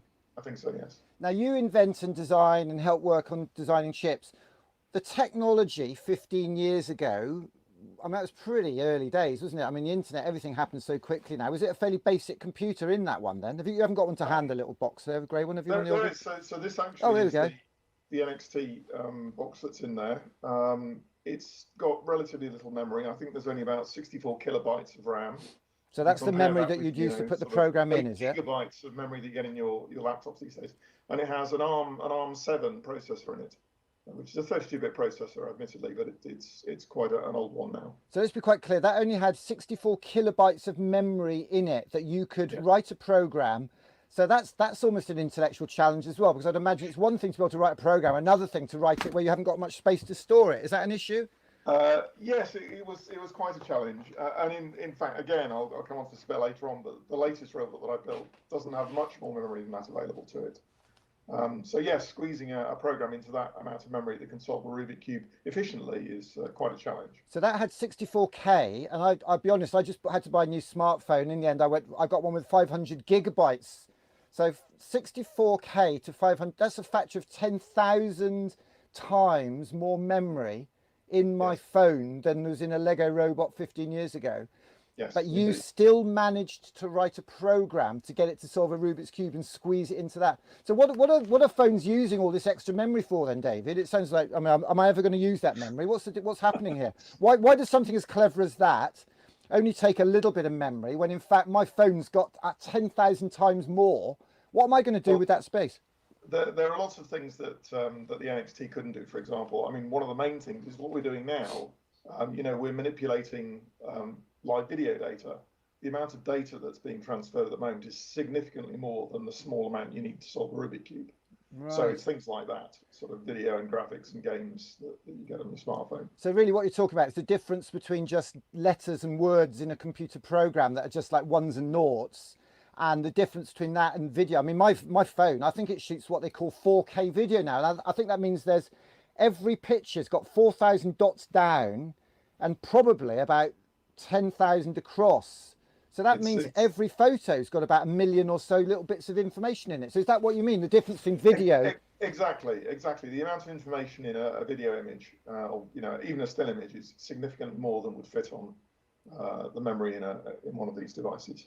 So you think me live streaming from this camper van all weekend, I've used a bit more data than in a and do you consider this good use of data? Because obviously data's not cheap, is it? Do you think this is good use of data, or do you think we're wasting the internet and we should switch off now? What do you think? Actually, I think we should leave that to your viewers. But my personal view is that talking about this kind of thing is indeed a very, very good thing to be doing with this data. David, I think I should let you do some talking, actually. Why don't you just tell us what you've been up to and your latest exploits, because you are one of the most remarkable people. Keep it simple. Thank We've got, actually, I don't know how much your viewers have already seen of what I do, but I already mentioned that I've been playing with Lego. You know, you're all quite familiar with the sort of standard Lego bricks. These have been around, I guess it's probably nearly 60 years now, I think. But more recently, Lego have made what they call Lego Technic. So you may not be quite so familiar with these. These are more like sort of beams and connectors that can clip into those beams. It's much easier to make sort of mechanical things that move using Technic Lego. So that's mainly what I use these days. And I combine building Lego models with solving Rubik cubes. I don't know whether you can see behind me. I'll show those in a bit more detail in a minute. But in fact, even way over in the corner next to the radiator, you could probably see there are some robots there. And most of them, apart from that car in front of the television, are ones that I've designed myself, and they solve Rubik cubes of various sorts. Let me talk a little bit about solving Rubik cubes for those of you who maybe don't know. So a Rubik cube is a set of small cubes that are joined together, and you can rotate the faces of the cube. And the idea is to get all of the colours on each side the same. So, for example, here's one I prepared earlier. Here is a solved Rubik cube. This is the idea, what you're trying to achieve. And you saw the robot just now doing that. I'm going to show you some more sophisticated robots in a minute, but this is one that I showed live for the first time on one of Nick's presentations a while ago. This is quite similar to the one you saw from the NXT kit just now. So I mentioned this is the NXT. The next generation after that was called the EV3, and this was based on a later generation of the ARM processor, the ARM9. And the one I'm holding up now is based on one of the latest versions of this brick that's produced by Lego. This is called Spike Prime. And this actually has an ARM Cortex M4 processor in it. So David, can I just chip in there? I'd just like to announce here and now that we have a competition we're announcing right here, right now. If anybody wants to win one of these Spike Prime Lego robot kits, we have got one to give away in the next 12 days of Creative Christmas. All you need to do is go to the Aim High 20 webpage. I'll put the details up in a minute, and just put your email address in there, and we'll be posting out information on how you can enter that competition. But you do not need to be a coder. You just need to be able to be prepared to have a go. It's going to be anybody in primary school who can enter that. Sorry to chip in, David, but we're very, very excited about that. I'll let you crack on. That's absolutely fantastic. And this, as I mentioned, is built out of the Spike Prime kit. So whoever wins that, if they want to, they can download the instructions. Hang on, and build this hang on, David. Hang on. Can we be quite clear here? That's not coincidence, mate. There's some strategy here. Okay. Oh, what a coincidence! The prize we're giving away is the one that David's just made a robot out of. So I'm listening in, mate. Don't you worry. Any more sarky comments like that, and I'm going to jump right on you. Well, you do what you like. It's all good. It's brilliant. I'm not in control. Let me talk a little bit about what this robot does. So in order to solve a Rubik cube, obviously you have to be able to look at it and see what the colors are. So on this robot, there's this component here. This is a color sensor. I don't know whether you can see. It's kind of got a lens underneath, and it can move this color sensor backwards and forwards over the cube so that it can look at each of the colors, each of the squares on the Rubik cube in isolation and find out what color they are. It then needs some mechanism to manipulate the cube. So here there's a turntable. This rotates, and it can either use that to rotate the entire cube like that, or it can hold the top two layers of the cube and just rotate the bottom layer. So that's how it's able to manipulate the cube. And then this arm can move backwards and forwards, and it can tilt the cube, so it can rotate it that way. And that combination of movements is enough to be able to manipulate the whole cube and solve it. And then the last thing that's needed is effectively a computer. We've already mentioned this. This is the Spike Prime Hub. It's got a processor in it and some memory and so on. You can plug in motors and sensors along the sides. So this is connected to 3 motors. There's one for the tilt arm, one moving the scan arm backwards and forwards, and then one rotating the turntable. This is one sensor at the back. This is an ultrasonic sensor that can sense movement and distance. So that detects when you put the cube in. And as I mentioned before, this is a color sensor that can see the colors of the cube. So with a software program running on the hub, it's able to move the cube so that it can see all of the colors with the color sensor. There's an algorithm that I wrote that then analyzes the colors and works out a sequence of moves that will solve the cube. And then it uses the motors to actually manipulate and solve the cube. So in a moment, I can show you this one working. But before I do that, let me show you some of my other designs. So one thing is, I don't know whether you're aware, but you can get Rubik cubes that turn in a completely different way. So this one, you can see, it doesn't turn the faces, it actually turns kind of a whole corner of the cube. We have things of different shape. So a regular cube has square faces and 6 sides. This shape is called a dodecahedron. It actually has 12 faces, and each face is a 5-sided shape, which is a pentagon. But this one, the faces turn, and you can solve this one just like a Rubik cube. You get larger cubes with more pieces. Here, for example, is one that's simply got 4 pieces on each side instead of 3. But again, it turns just like a Rubik cube. But this one has the extra complexity that there's kind of this inside layer that turns. So you can turn 2 layers or just 1 layer. And going to somewhat of an extreme, it's possible to get Rubik cubes much larger than 4x4. So this is 12 pieces along each side. Okay, and again, it's fully functional. You can turn any of the layers. Each of the layers effectively turns individually. You can see that, okay. So when I first demonstrated some of my Rubik cube solvers back in 2008 to some colleagues at work, a lot of them challenged me to do something more complicated. Instead of just solving the 3x3 cube, they asked if I could solve, say, the 4x4 cube. So what I'm going to show you now is the latest robot that I produced a little while ago now, but it can solve the 4x4 cube. So I'm going to try and switch cameras so you can see it a little bit more clearly. Just bear with me for a moment. Let me switch. I haven't practiced this for a while, but there we go. Can you tell me? You can see the other view now, can you? Okay, that's so fine. this one Perfect. Here, it's again made out of Lego, but this one has a smartphone on top. It's I think a Samsung Galaxy S8. And the idea of the smartphone is that it's able to use its camera to take pictures of the cube at the beginning, So here's the 4x4 cube that it's going to solve. It can take pictures, so it can see the whole of the face. Instead of having to scan the pieces one at a time, it can see them all at the same time. But it still has to turn the cube over so that it can see all 6 faces of the cube. It's then got 4 of these arms that allow it to tilt the cube. So it can tilt the cube much more quickly than the other robot you saw. And there's a turntable at the bottom that can rotate either one layer, or it can lower the cube and rotate 2 layers at a time.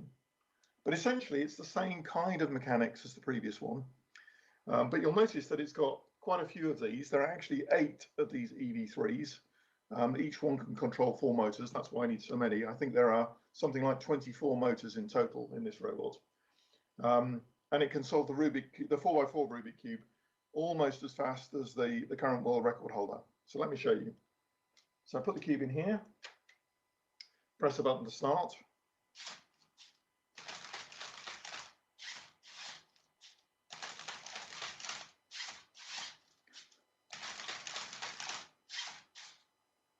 Okay, and as with all of these demonstrations, there's sometimes a hiccup.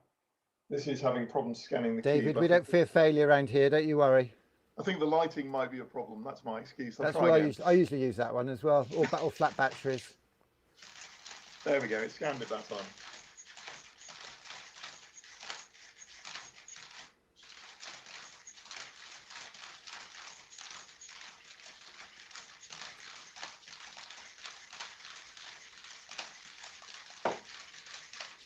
Simply remarkable, David. Simply remarkable.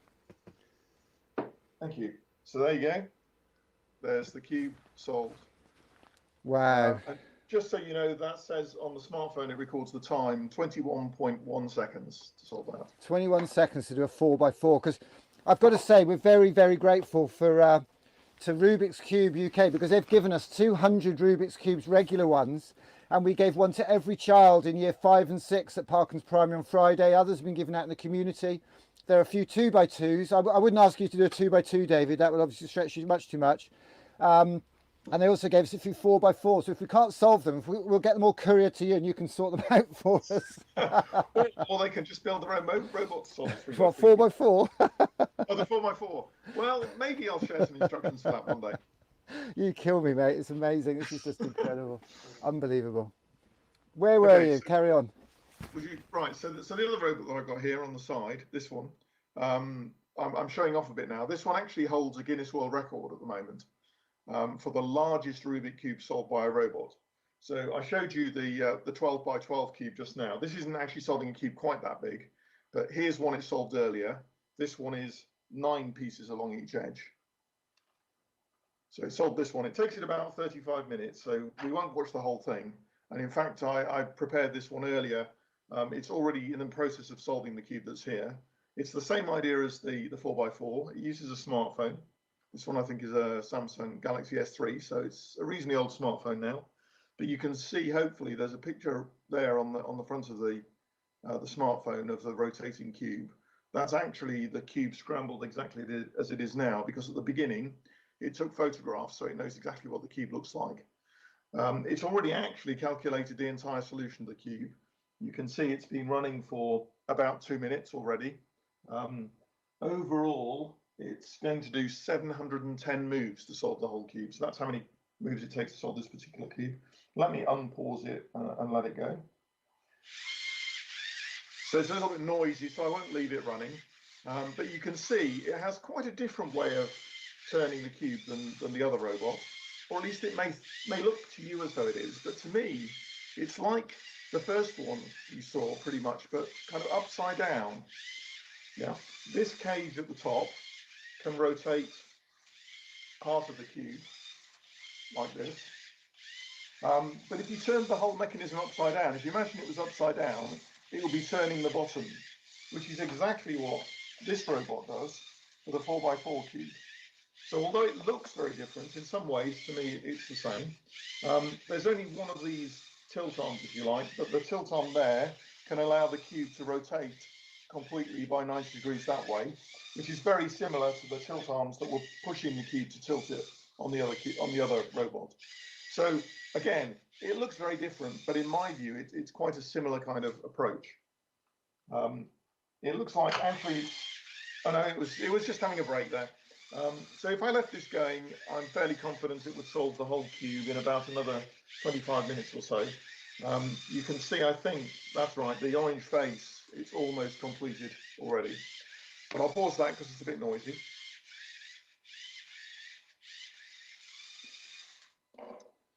Okay, and then what I thought was we could actually show you the Primecuber robot running.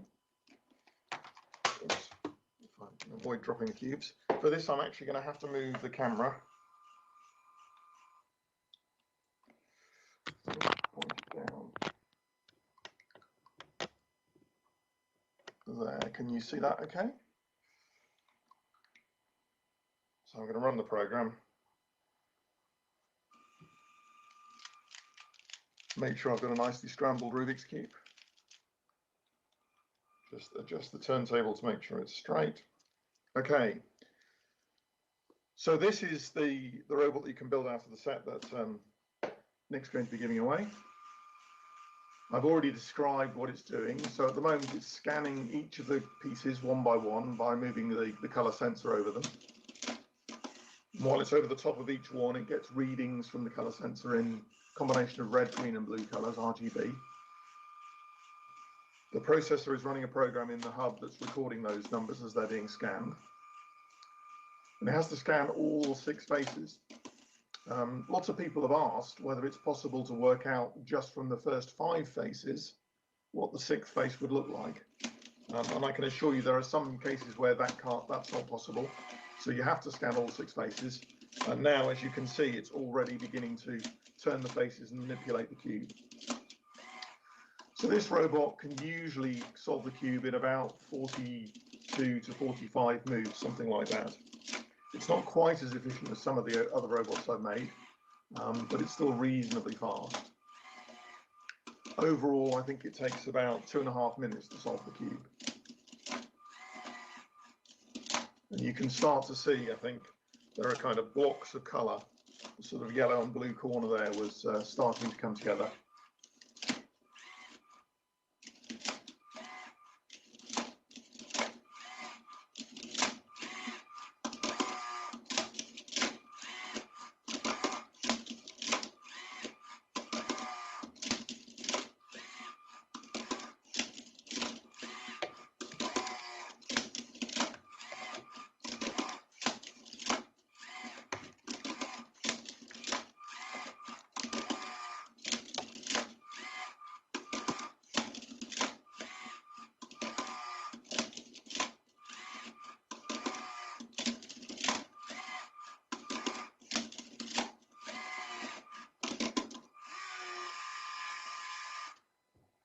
There you go.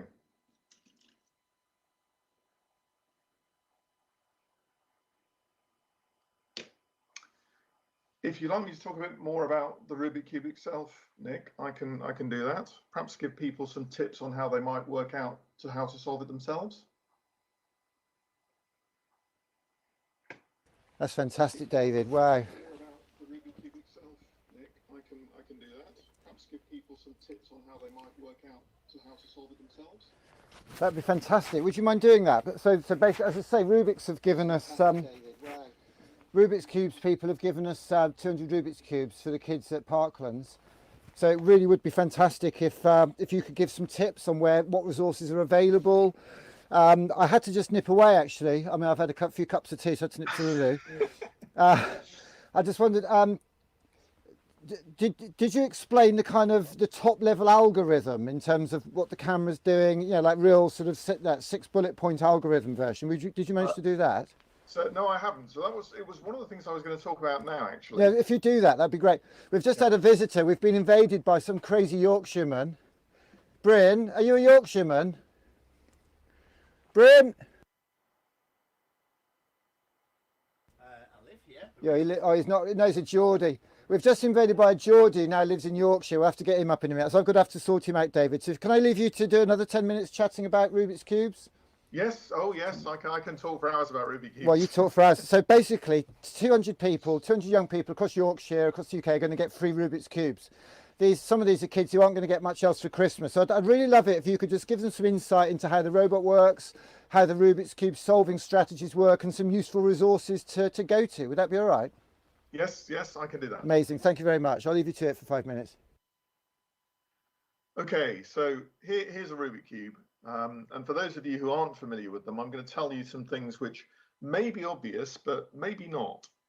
So the first thing is that it's not just made up of a number of stickers, it's made up of a number of little cubes. I think I said this before.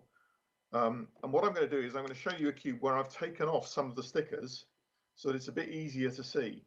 So the first thing to note is that there are pieces in the middle which only have one colour. So this red piece, when I turn the faces, you can't actually move it. Yeah. So that's the first tip, which is that the piece in the middle of each face tells you what colour the overall face is going to have to be when it's solved. So you've got a white one, a red one, a green one, and so on. The next type of piece that I'm going to think about is this. This is actually what I call an edge piece, which has two colours on it. So you see when I turn the faces, that orange and white piece stay together, whatever I do. Okay, so I consider this, instead of thinking about this as two different colours, I think about this as being one piece which happens to have those two colours on it. And those two colours will tell you where that piece needs to go, because it needs to be next to the white centrepiece, and it also needs to be next to the orange centrepiece. So you can kind of look at the cube and you can immediately see on each piece, based on the colours of the edges, where the edge piece needs to go. So that's an orange and green piece, which needs to go between the orange and green centres. So it needs to go there.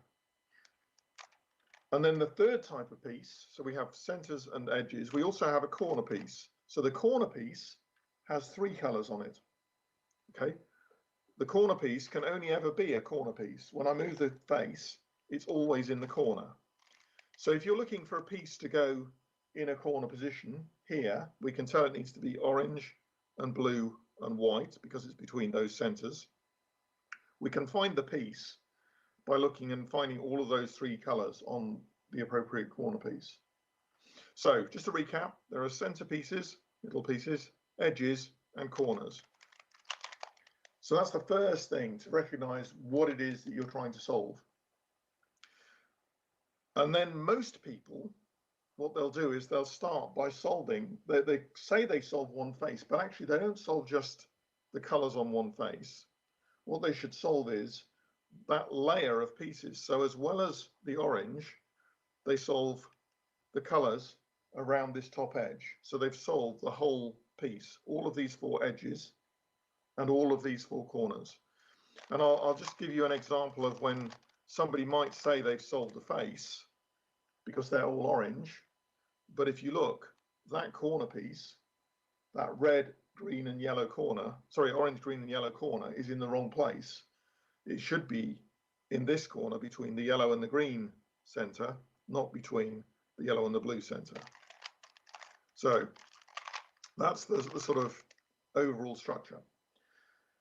So the first thing that most of the human methods suggest you do is to solve this one layer, and usually they do it in two stages. They suggest you solve it by solving the cross first, and by the cross they don't just mean the colours, just emphasising this again, they also mean getting the four edge pieces in the right place so that they're the right colours compared to the middle pieces as well.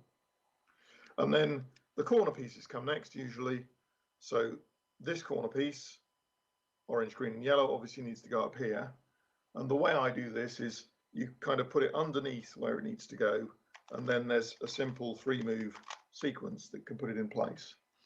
So if you go away on your own and play, I suspect most of you will be able to solve one layer of the Rubik's Cube fairly easily on your own without having to look for instructions.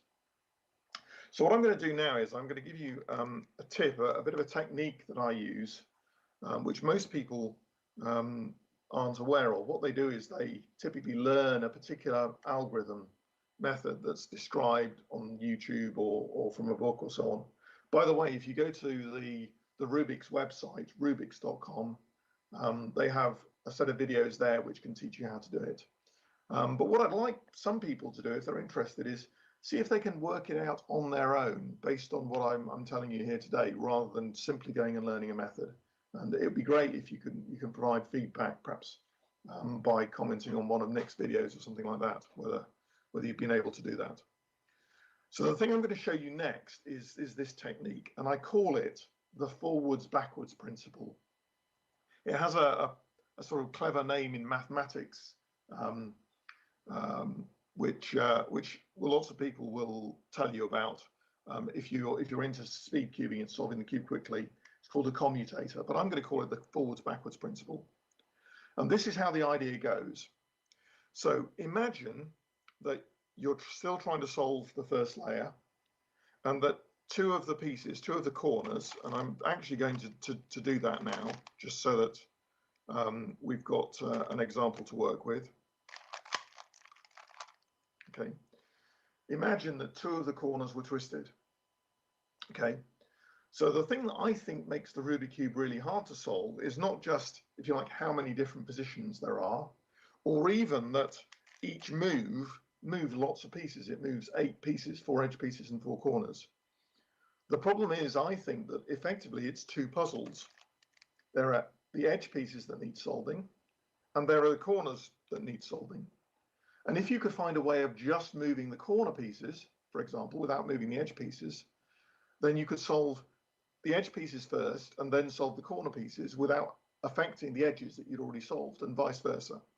So this forwards-backwards principle is all based around trying to find a way of manipulating only one kind of piece without affecting the others, and doing it in such a way that you only affect a small number of those corner pieces. So I'm going to show it to you on this cube first.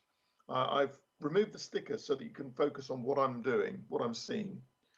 So there are 2 corners that need twisting, rotating. So if you've worked out how to solve the first layer yourself, you'll probably be able to twist this corner without affecting anything else on the top layer. So you might find a sequence something like this that brings the corner down to the bottom layer,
Hope to see you next year.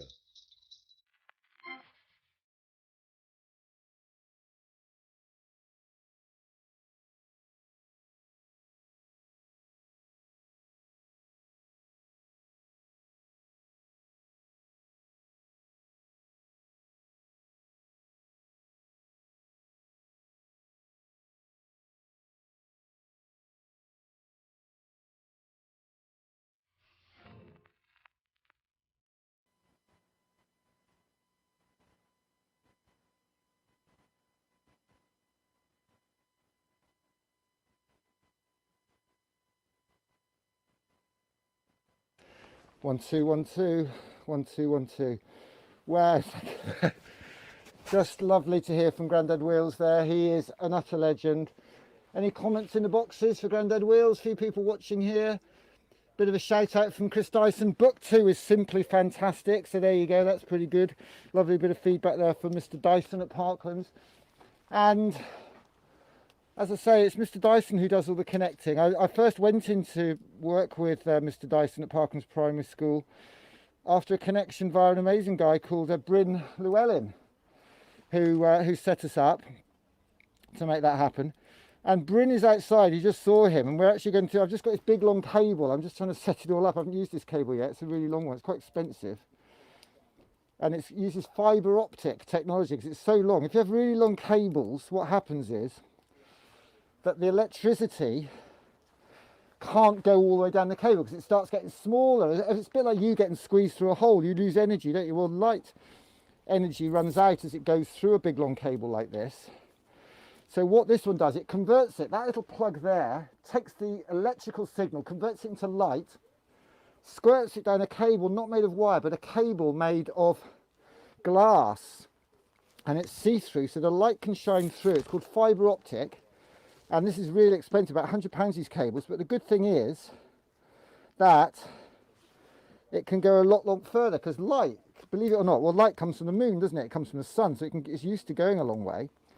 So basically, I have to get this cable right around. So that says source, and this one says display. So what I'm going to do is I'm going to plug my camera into one end outside where Bryn is. And what it's going to do, it's going to send electricity into that little plug there. So that little one there goes into the camera. So that will plug into the side of the camera here. Malumba's learning this, you see, because he's learning as we go. He can't believe what knowledge he's getting here. I plug, oh, don't take them, Mickey. So I plug that into the camera like that, and then the electricity from the camera gets converted into light by this little plug. It's amazing. Sent down this big long piece of glass, and it comes out at the other end here as electricity. It converts it back to electricity. So I've got, Malumba, could you just take that, do you think? Or we're better going out the window, really, aren't we? If I open the window here, and there. Although we've got a green screen in front now. Let's have a look. These windows are quite difficult to open. Oh, hang on. 2 more to go. Hold on. There's wires all over the floor. Trip hazard sensor. Good job Alex isn't here. She'd have a fit. She's our health and safety officer. Hang on. Okay. So there you go. Don't let that screen knock down. I don't want that green screen getting muddy. Go on then. Off you go. I've got the window. Careful uncoiling it because glass will break if it cracks. Really expensive. It's £100 this cable was. So now, if you look down there, look, that's going out of the window there. So that cable's now coming through the window here. You see this? And I go plug it into the back of my mixer down here, and that will be channel number 2. It's always quite nice when these things work. Now, he's not going to be able to hear me down there, so I'm going to have to, I don't know how I'm going to do this. Maybe I'll just have to unplug and go and have a chat with him. So, 1, 2, 1, 2, yeah, you can still hear me by the sound of it. So I'm over here now, see, so I'll bring myself back. And I'm going to plug, Malumba, yeah. Can you come back for the camera? So that camera, I'll turn it on. What you do is pass the cable up through there, and plug the plug into that one there. It only goes one way up, yeah? Got it? And just hold it by the tripod. and I'll tell you when we've got a signal or not. Do you like my Salvador Dali mask? Makes me look like a famous artist, doesn't it? I don't like these fabric ones very much, I must admit. I don't know about you. So let's get rid of all that, and now we can get back to... See, you're starting to see how we do all this, you see? It's like a bit like sort of super rocket technology, isn't it? Super cool. So this is our castle set, which I've got behind me. But really, that's just anything. That could be anything. For example, that could be this, look. Could be that background. Inclusion through inspiration. Let's watch our Parklands Primary video while I... Oh, actually, I'm not going to do that because that trips out my copyright. Here you go, let's watch a little bit. You know, Parklands is an extraordinary example in terms of the work that the school is doing within the community, you know, the work that Chris Dyson has done. Well, as you said, I'm Chris Dyson. I'm head teacher at a school up in the most deprived area of Leeds, Parklands. I inherited the school 3 years ago that had 150 exclusions, 5 head teachers in the same year, 5 different behaviour policies. Exclusions was the easy option, and it wasn't the best place to actually be. The school was inadequate, but the same team that have worked together have seen now we have no exclusions whatsoever in school, and we've actually started taking excluded children from other schools to bring them into our environment. I mean, there's been a lot of talk about behaviour, especially this week with the Lose the Boobies event, where we've got to be respecting everyone's different ways of doing things. I mean, for myself, I love Paul Dix, and I think this is one of the best books that I personally have ever read. But I think behaviour can be encouraged by inspiration, you know, by getting the children to do exciting, innovative things through the curriculum, through the arts, through collaboration. So the key to the outstanding behaviour we've got here at Parklands is empathy.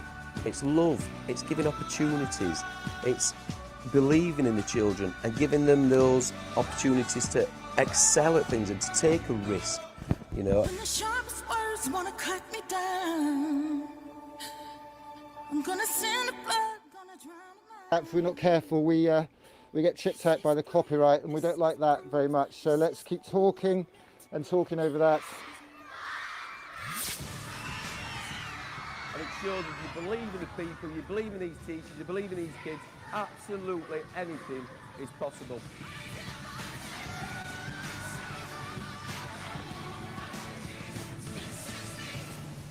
Utter legend, this bloke here, Chris Dyson, utter legend there at Parklands Primary. And he's why we're here, because of the inspiration, because of the support that we get from Chris Dyson. And we're here today at the Yorkshire Sculpture Park. I never ever thought that I'd be, I never thought I'd actually come to Yorkshire Sculpture Park, let alone get the chance to camp here for free. They've been incredibly generous, let alone get the chance to live stream from here as well. So this is just absolutely off the scale. Can't quite believe my luck. Just want to sort of show you where we are roughly actually. Let's get Google Maps up. How do we do that? I guess we need to press that button there. So here I am on Google Maps. Good old Google. And I'm going to go to satellite. So this is where we are, kind of here somewhere. Yeah, Yorkshire Sculpture Park. So that's where we are. Let's zoom out and see where we are in the world and show you roughly where we are. So, a bit like doing the weather, isn't it? We're kind of somewhere around about there. And we can zoom in again. Oh, where did it go? That's always a bit tricky, isn't it, when that happens? So let's search for it again. Yorkshire Sculpture Park. That'll take us back to wherever we want to be going there. Okay, I must admit I'm used to having a touchscreen laptop. It's a bit tricky. It would be quite good now, wouldn't it, if we had a touchscreen laptop? So we can now take our little Google Man and plonk ourselves down. Well, they're probably not allowing filming here because filming's really a bit dodgy here because of the copyright, believe it or not. Let's get our little man back there. Let's put our little man there. So here we are. Can scroll around on here, I think. Whereabouts are we going? Is that the way we want to go? Let's go and find the Yorkshire Sculpture Park. Am I going the wrong way? I think I am, aren't I? Oh, I'm in the... Let's go back. Oh, I went right the wrong way there. Let's have another look. That's not where I was. Where was I? Let's get my little man again and see where we can go. Let's see if we can go to there. They're very, very careful. Oh, here we are, at Yorkshire Sculpture Park, and they're letting us show that. But they're very careful about the sculpture because you have to come here. So this is where I am now. And I'm delighted to say that if I press that there and press that like that, oh, hang on, what have I just done? No, I don't want to do that. I'm going to go to that. It's quite complicated, this. It's harder than it looks. So don't get... There we go. So, Bryn, you're live. Sorry? Bryn is live, so stop chit-chatting. Hang on a second. Let me just get him up on the microphone. Can you give me a sound check? Hello there. How are you doing? Yeah, we haven't really got you mic'd up very well, but we can hear you. Tell us who you are. My name's Bryn, and I'm here at the Yorkshire Sculpture Park with Steve & Co, delivering newspapers, coffee, and other essential supplies. Fantastic. Tell us what you do. Difficult to hear you, Nick, but I think you said, what do I do? Is that right? That's correct, Roger that. What do I do apart from when I'm delivering newspapers in the rain to the Yorkshire Sculpture Park? I used to be a teacher. Used to be a deputy head teacher in various Bradford schools in West Yorkshire. I got a little bit fed up by the fact that we have a very narrow curriculum here in the United Kingdom, and it's driven by data with test. And it was a case of let's try to think of other ways to deliver those subjects in a physically active way. So created a very small organisation called Tagdivate. It's how do you describe Tagdivate? Think TIG or tag rugby meets Scrabble, or TIG or tag rugby meets Countdown. So it's showing children ways to develop their understanding in mathematics and English, and also empowering teachers to take the learning beyond the classroom walls. Does it work? Yeah, it works as well as it plays. Keep talking about it. Okay then.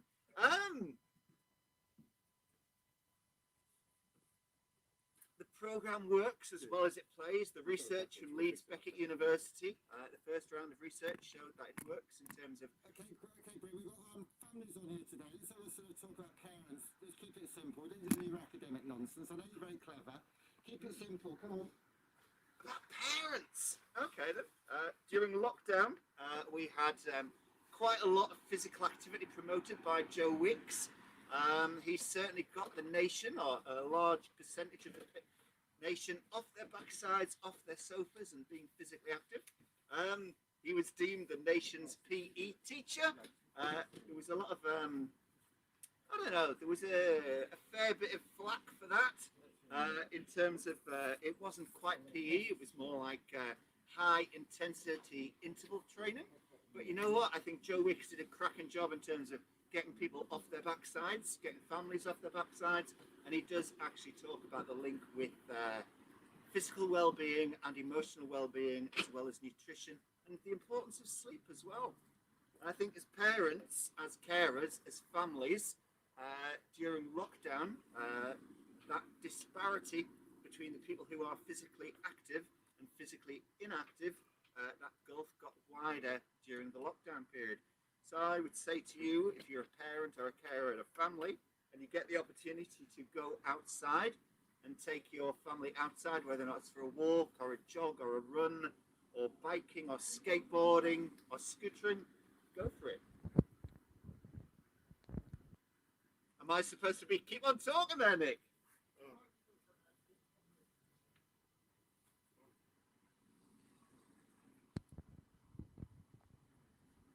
So now what do we do? You want me to repeat what I've just been saying now that the microphone's here? Okay then. So as I was saying, as a father, as an ex-teacher, I think it's important that we have as much physical activity as we can. If you look at the statistics, children up to the age of 7 are probably getting a requisite amount of physical activity, but age 7, that's when that trajectory starts to decline.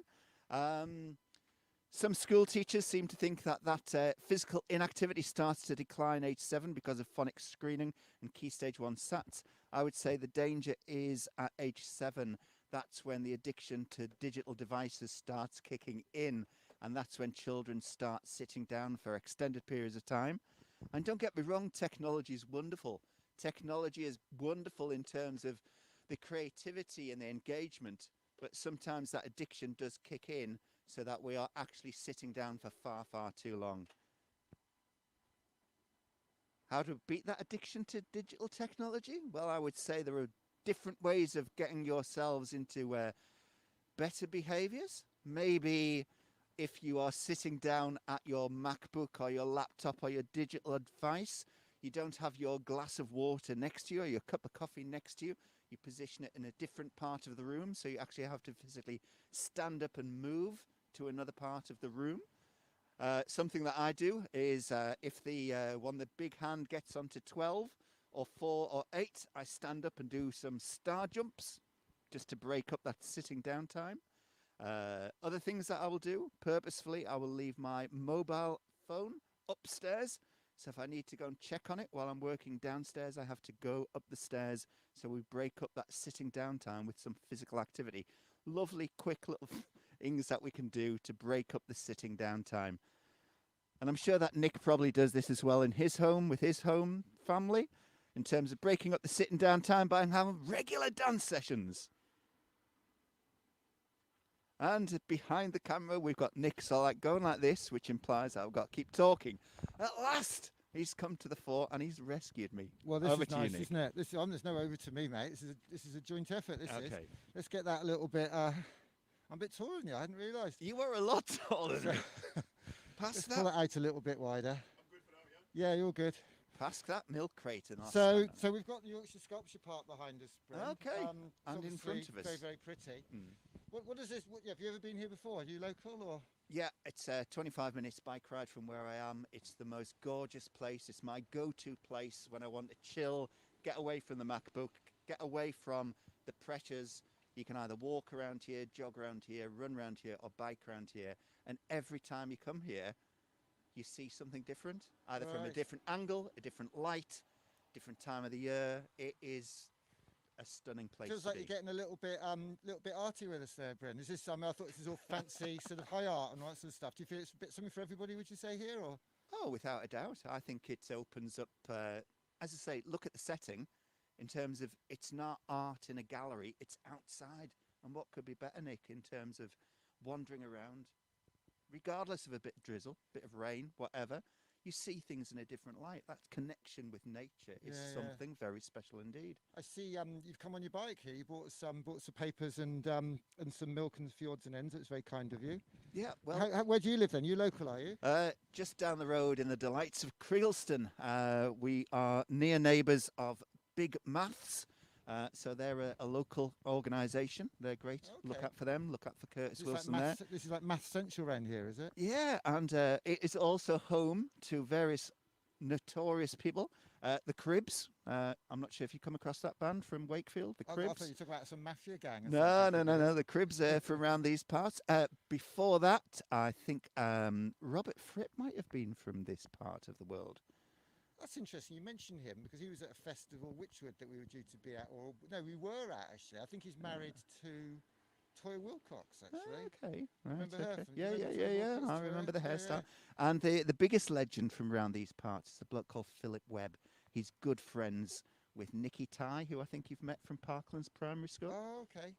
Well, as far as I'm concerned, there's only one legend around here. Obviously, after you, Bryn, you're a bit closer. I've got to say you're a legend. But my ultimate legend around here is Howell Roberts. Actually, I mean, he's on another level. What are you laughing like that for? No, you're perfect right. He is an absolute legend. How would you sum Howell up? How would you sum him up for everybody who's never heard of him? How would you sum up?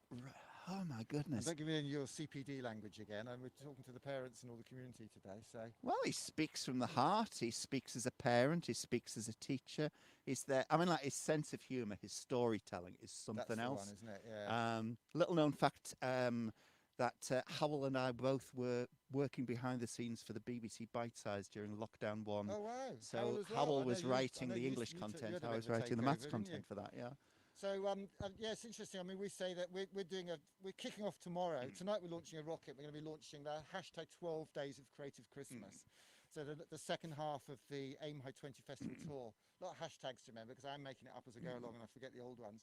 And we say that the 3 greatest gifts you can give a child are some of your time, reading with them, making with them, doing some homework, some stories, which obviously Howell is passionate and really into, and then their art. And a lot of people think of art as just sculptures or painting.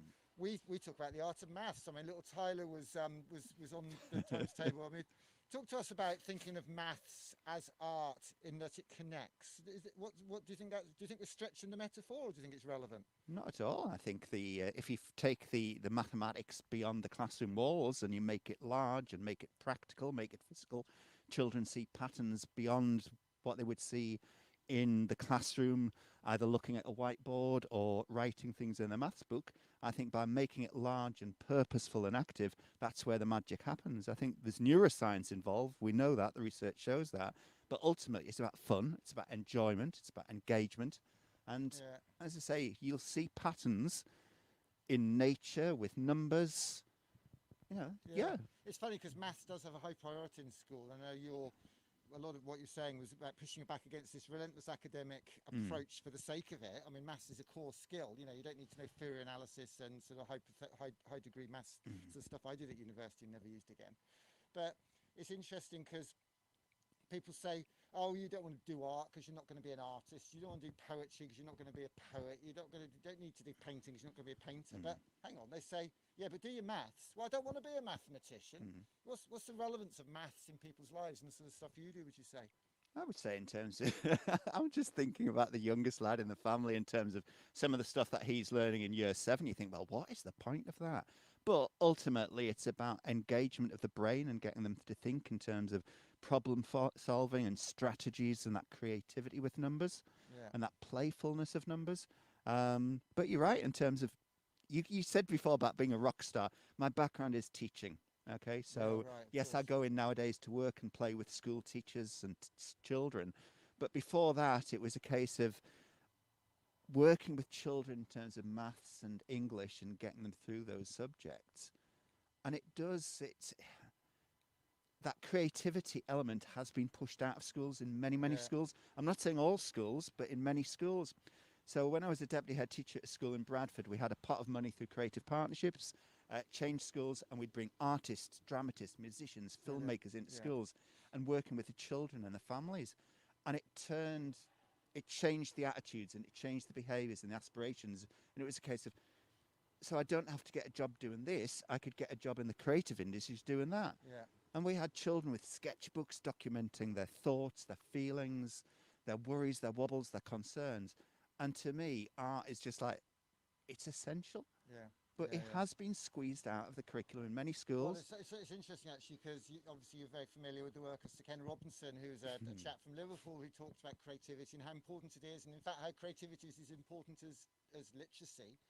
And I would always say numeracy as well. These are core skills. I'd say those 3 are core skills. You could find more. And I presume you know that Ken studied here when he was a student.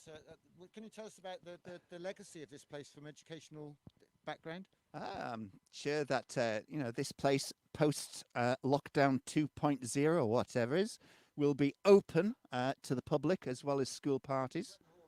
Yeah. Bretton Hall itself, obviously. I think actually Howell used to come here as a student as well. I know full well that Dr. Roy Long, who works with Aim Higher, he used to come here as well. That legacy, though, of Ken Robinson in terms of creativity, I think that's being continued by his daughter through Kate's work. That's coming up sometime soon. I think that creativity is certainly being pushed to the fore. That legacy of Sir Ken Robinson is being pushed by the 100 community over in Finland. So they had their summit in Helsinki in November, and there was a tribute there, or a series of tributes to Ken Robinson. And search that out online later on, once this STEAMCO event is finished. and you will be able to see people's tributes in terms of to Sir Ken Robinson and what a difference it made to their own lives, their own performances, and everything else that they had to do. Now, you probably realise that Nick has gone off screen. I have got no idea if this is being screened or not. Let's see what happens next.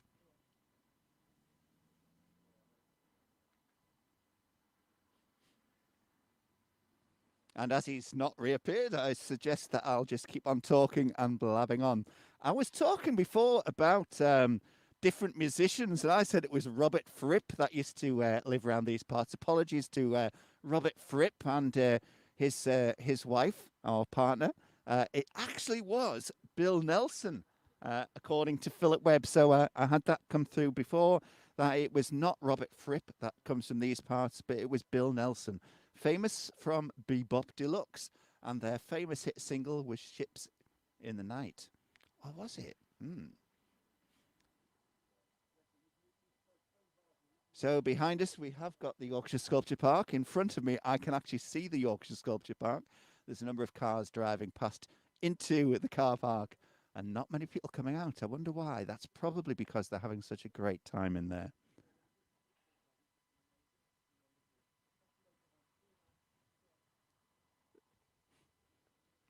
And in the background, I've just heard that Nick has come off his telephone conversation. I'm hopeful he's going to come and rescue me in the not-so-distant future. You can't actually see this, but over there is my bike. And on the bike, there's a series of Rubik Cubes that Nick has kindly donated to me to pass on to various children, various schools. So I'm sure I can drop those off in a school in Bradford next week. So here he is. He's back again, having left me to flummox big time in front of the camera. Cheers, Nick. Bryn is becoming the expert of just talking, as I've seemed to have become. So I'd just like to show everybody what's really going on here. Obviously, it's lovely to stand here looking at Yorkshire Sculpture Park. I mean, I don't know if you know, if you look at that lovely bit over there, Bryn, it's really lovely, isn't it? The bit in the background there. So Malumba, could you press the button, please? So Malumba's going to press the button. And you should see the reality that we're actually stood here in front of a bit of green fabric. Is that what's on the screen now, Malumba? Great, leave that then. And if I zoom out, you'll see that Bryn is actually stood. Let me go behind the camera, show you what's going on here. Bryn is actually stood in front of a green bit of fabric, in front of our camper van. That's a bit annoying, we haven't got the wires out, it's too far, that's all right. In front of our camera van. Okay, so Malumba managed to put the camera on back to front on this, so let's just change that around. Oh, like this. It's just like the BBC, isn't it? But not quite as good. It doesn't matter, you know, it's the content and the people that make the party, not how much you pay for your telly licence. And I do love the BBC, I've got to tell you, however unfashionable that is to say. So there's Bryn. You can keep talking, Bryn. So we are currently at Yorkshire Sculpture Park.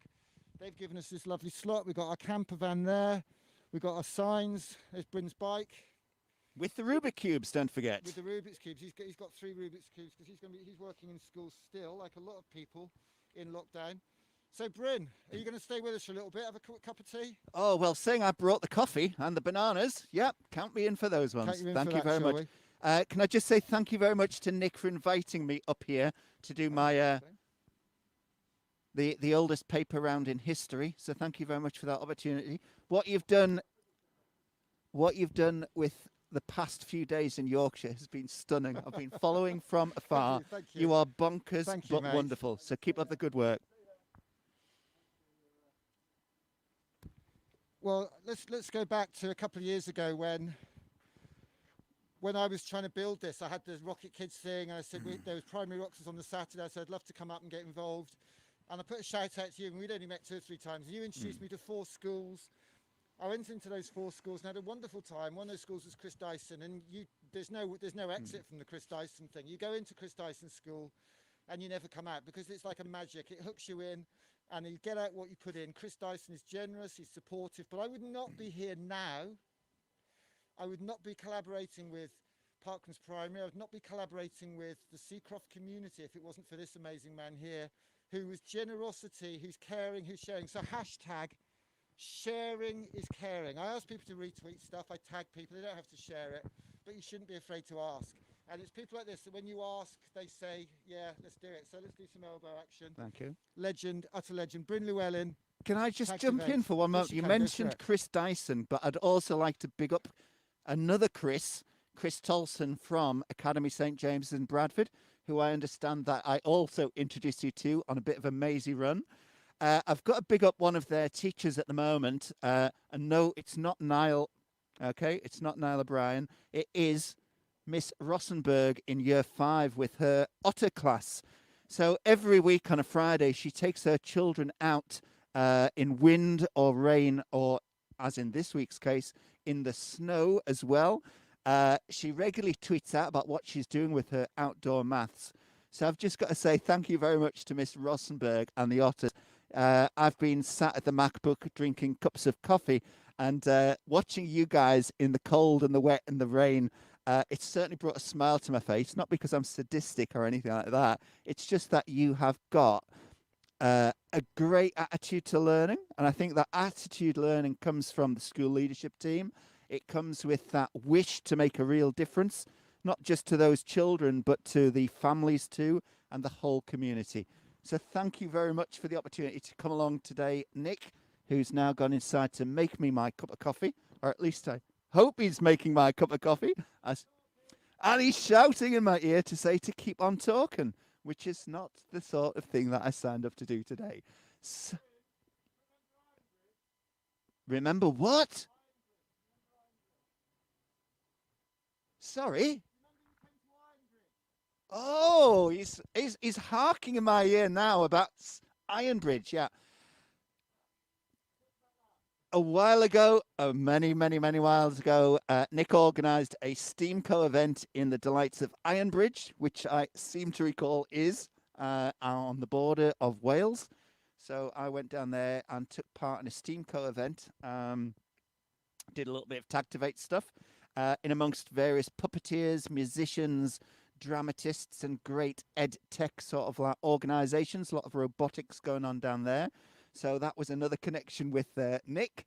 Prior to that, I did some work with Nick up in Sunderland. Is that all right to talk about Sunderland, Nick? Okay, so I was put in touch with Nick by one of the most amazing ed-tech journalists, a lad called Merlin John. He asked me to go up to Sunderland to report on a Steamco event and to contribute there. And it was there that I was first introduced to the utter bonkersness but wonderful skills, talents, creativity of Dominic Wilcox. So please go and check out Dominic Wilcox when you get a chance to. Originally from Sunderland, I think he's now living down in London. But some of his creativity in terms of combining stained glass windows with cars sounds weird, but check it out. He's sort of like a maverick version of David Shrigley. Not that David Shrigley's not a maverick genius on his own. And now I'm really... Bryn, I'm going to save you. Thank you so much. Thank you very much. Take care. Enjoy. Thank you very much, Bryn Llewellyn. That was just unbelievable. He's an utter legend, a Geordie boy who came to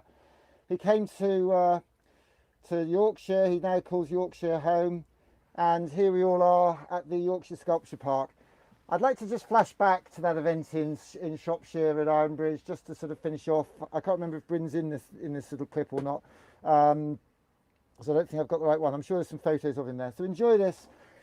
Shropshire in Ironbridge Gorge Museum, where they built the world's first steam locomotive for a man from Cornwall called Richard Trevedick, because only the Shropshire lads could build boilers strong enough for Richard Trevedick's steam engines.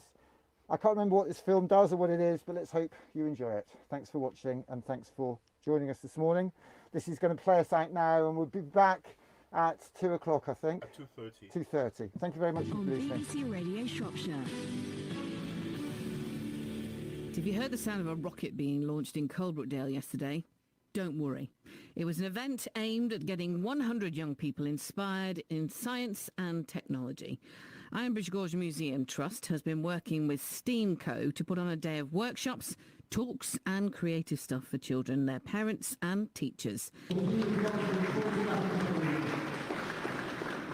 My name is Maureen McGregor and I'm the Manager of Lifelong Learning at the Ironbridge Gorge Museum Trust. What's happening today? We're having an event today. We're saying you've got to be creative, and so they've come here today and they're doing all sorts of activities that they've probably never done before, and we're just saying have a go. So I'm Nick Causton and my job title is Just a Dad. I'm just a dad who thought, what can I do to try and inspire tomorrow's children? And what are you doing, Nick? We basically provide inspiration and resources to power communities to inspire their children with creativity. Robotics, coding, programming, all sorts of things like that.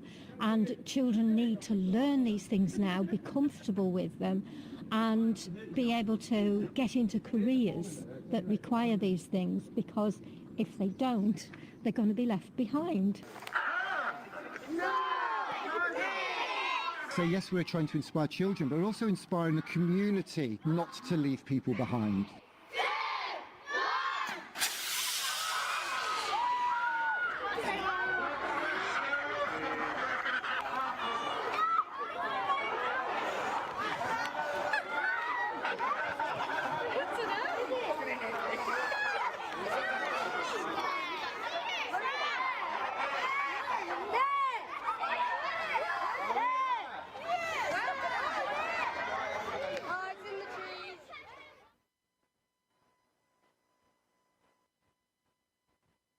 Don't worry everybody, I'm coming back to you. I just got a little bit, trying to find a little video to sort of just finish off with here. We're here at the moment at Parklands Primary. We've got the rocket launched there, ready to go. The rocket is on standby, ready to go. We've got the cardboard Tracy Island. Tonight, believe it or not, tonight we are launching this rocket. We've got smoke and mirrors. George Lucas has got nothing on us. We're going to have an absolutely fantastic time tonight. It's really going to be off the scale. I can promise you, absolutely promise you of that.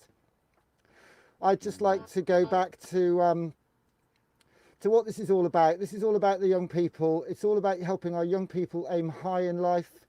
And there's a little film here I'd just like to share with you now, which we made on Friday, about a little lad on the Parklands Primary who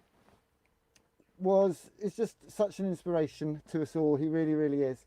And I'm sure you're all going to love this little clip that I play right now. It's going to play us out, and we'll see you back here at 2:30. Tonight at 8 o'clock, we're going to have a house light event. We're going to have the singing. We're all going to get together to sing. I'm going to sit down now. We're going to update the website with all the information you need to be able to get the best out of today. We've got some incredible stuff going on tonight. We're going to try and make a Christmas number one. We're going to co-sing a Christmas number one.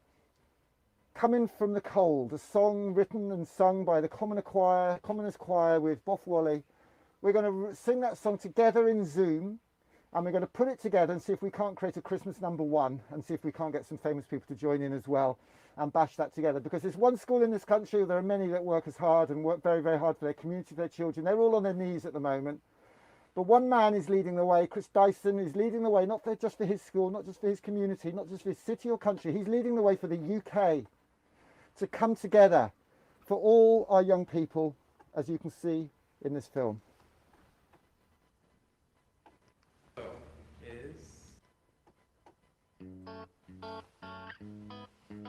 Helping all those children aim high. The Art of Maths. My name's Taylor. You may have seen me on BBC Breakfast. We're going to Leeds now, and Tim's there for us to explain a little more. We are this morning at Parklands Primary School. We adore times tables here at Parklands. This is Tyler, the quickest in the world, so I would say you 3 times table as quick as you can, okay? Right, say it nice and slowly for the viewers at home.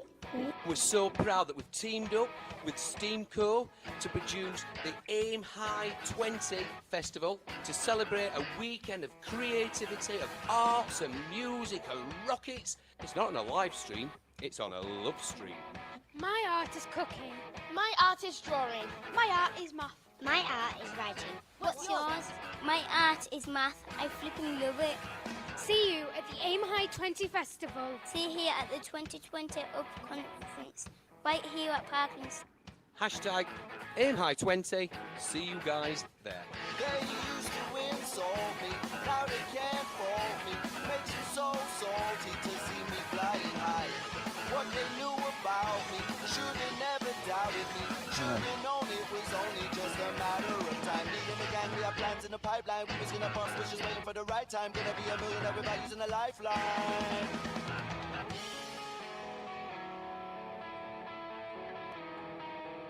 Grew up a bloody screw up. I've always been a little rough around the edges, but I'm a rock star. Ooh, I'm a rock star.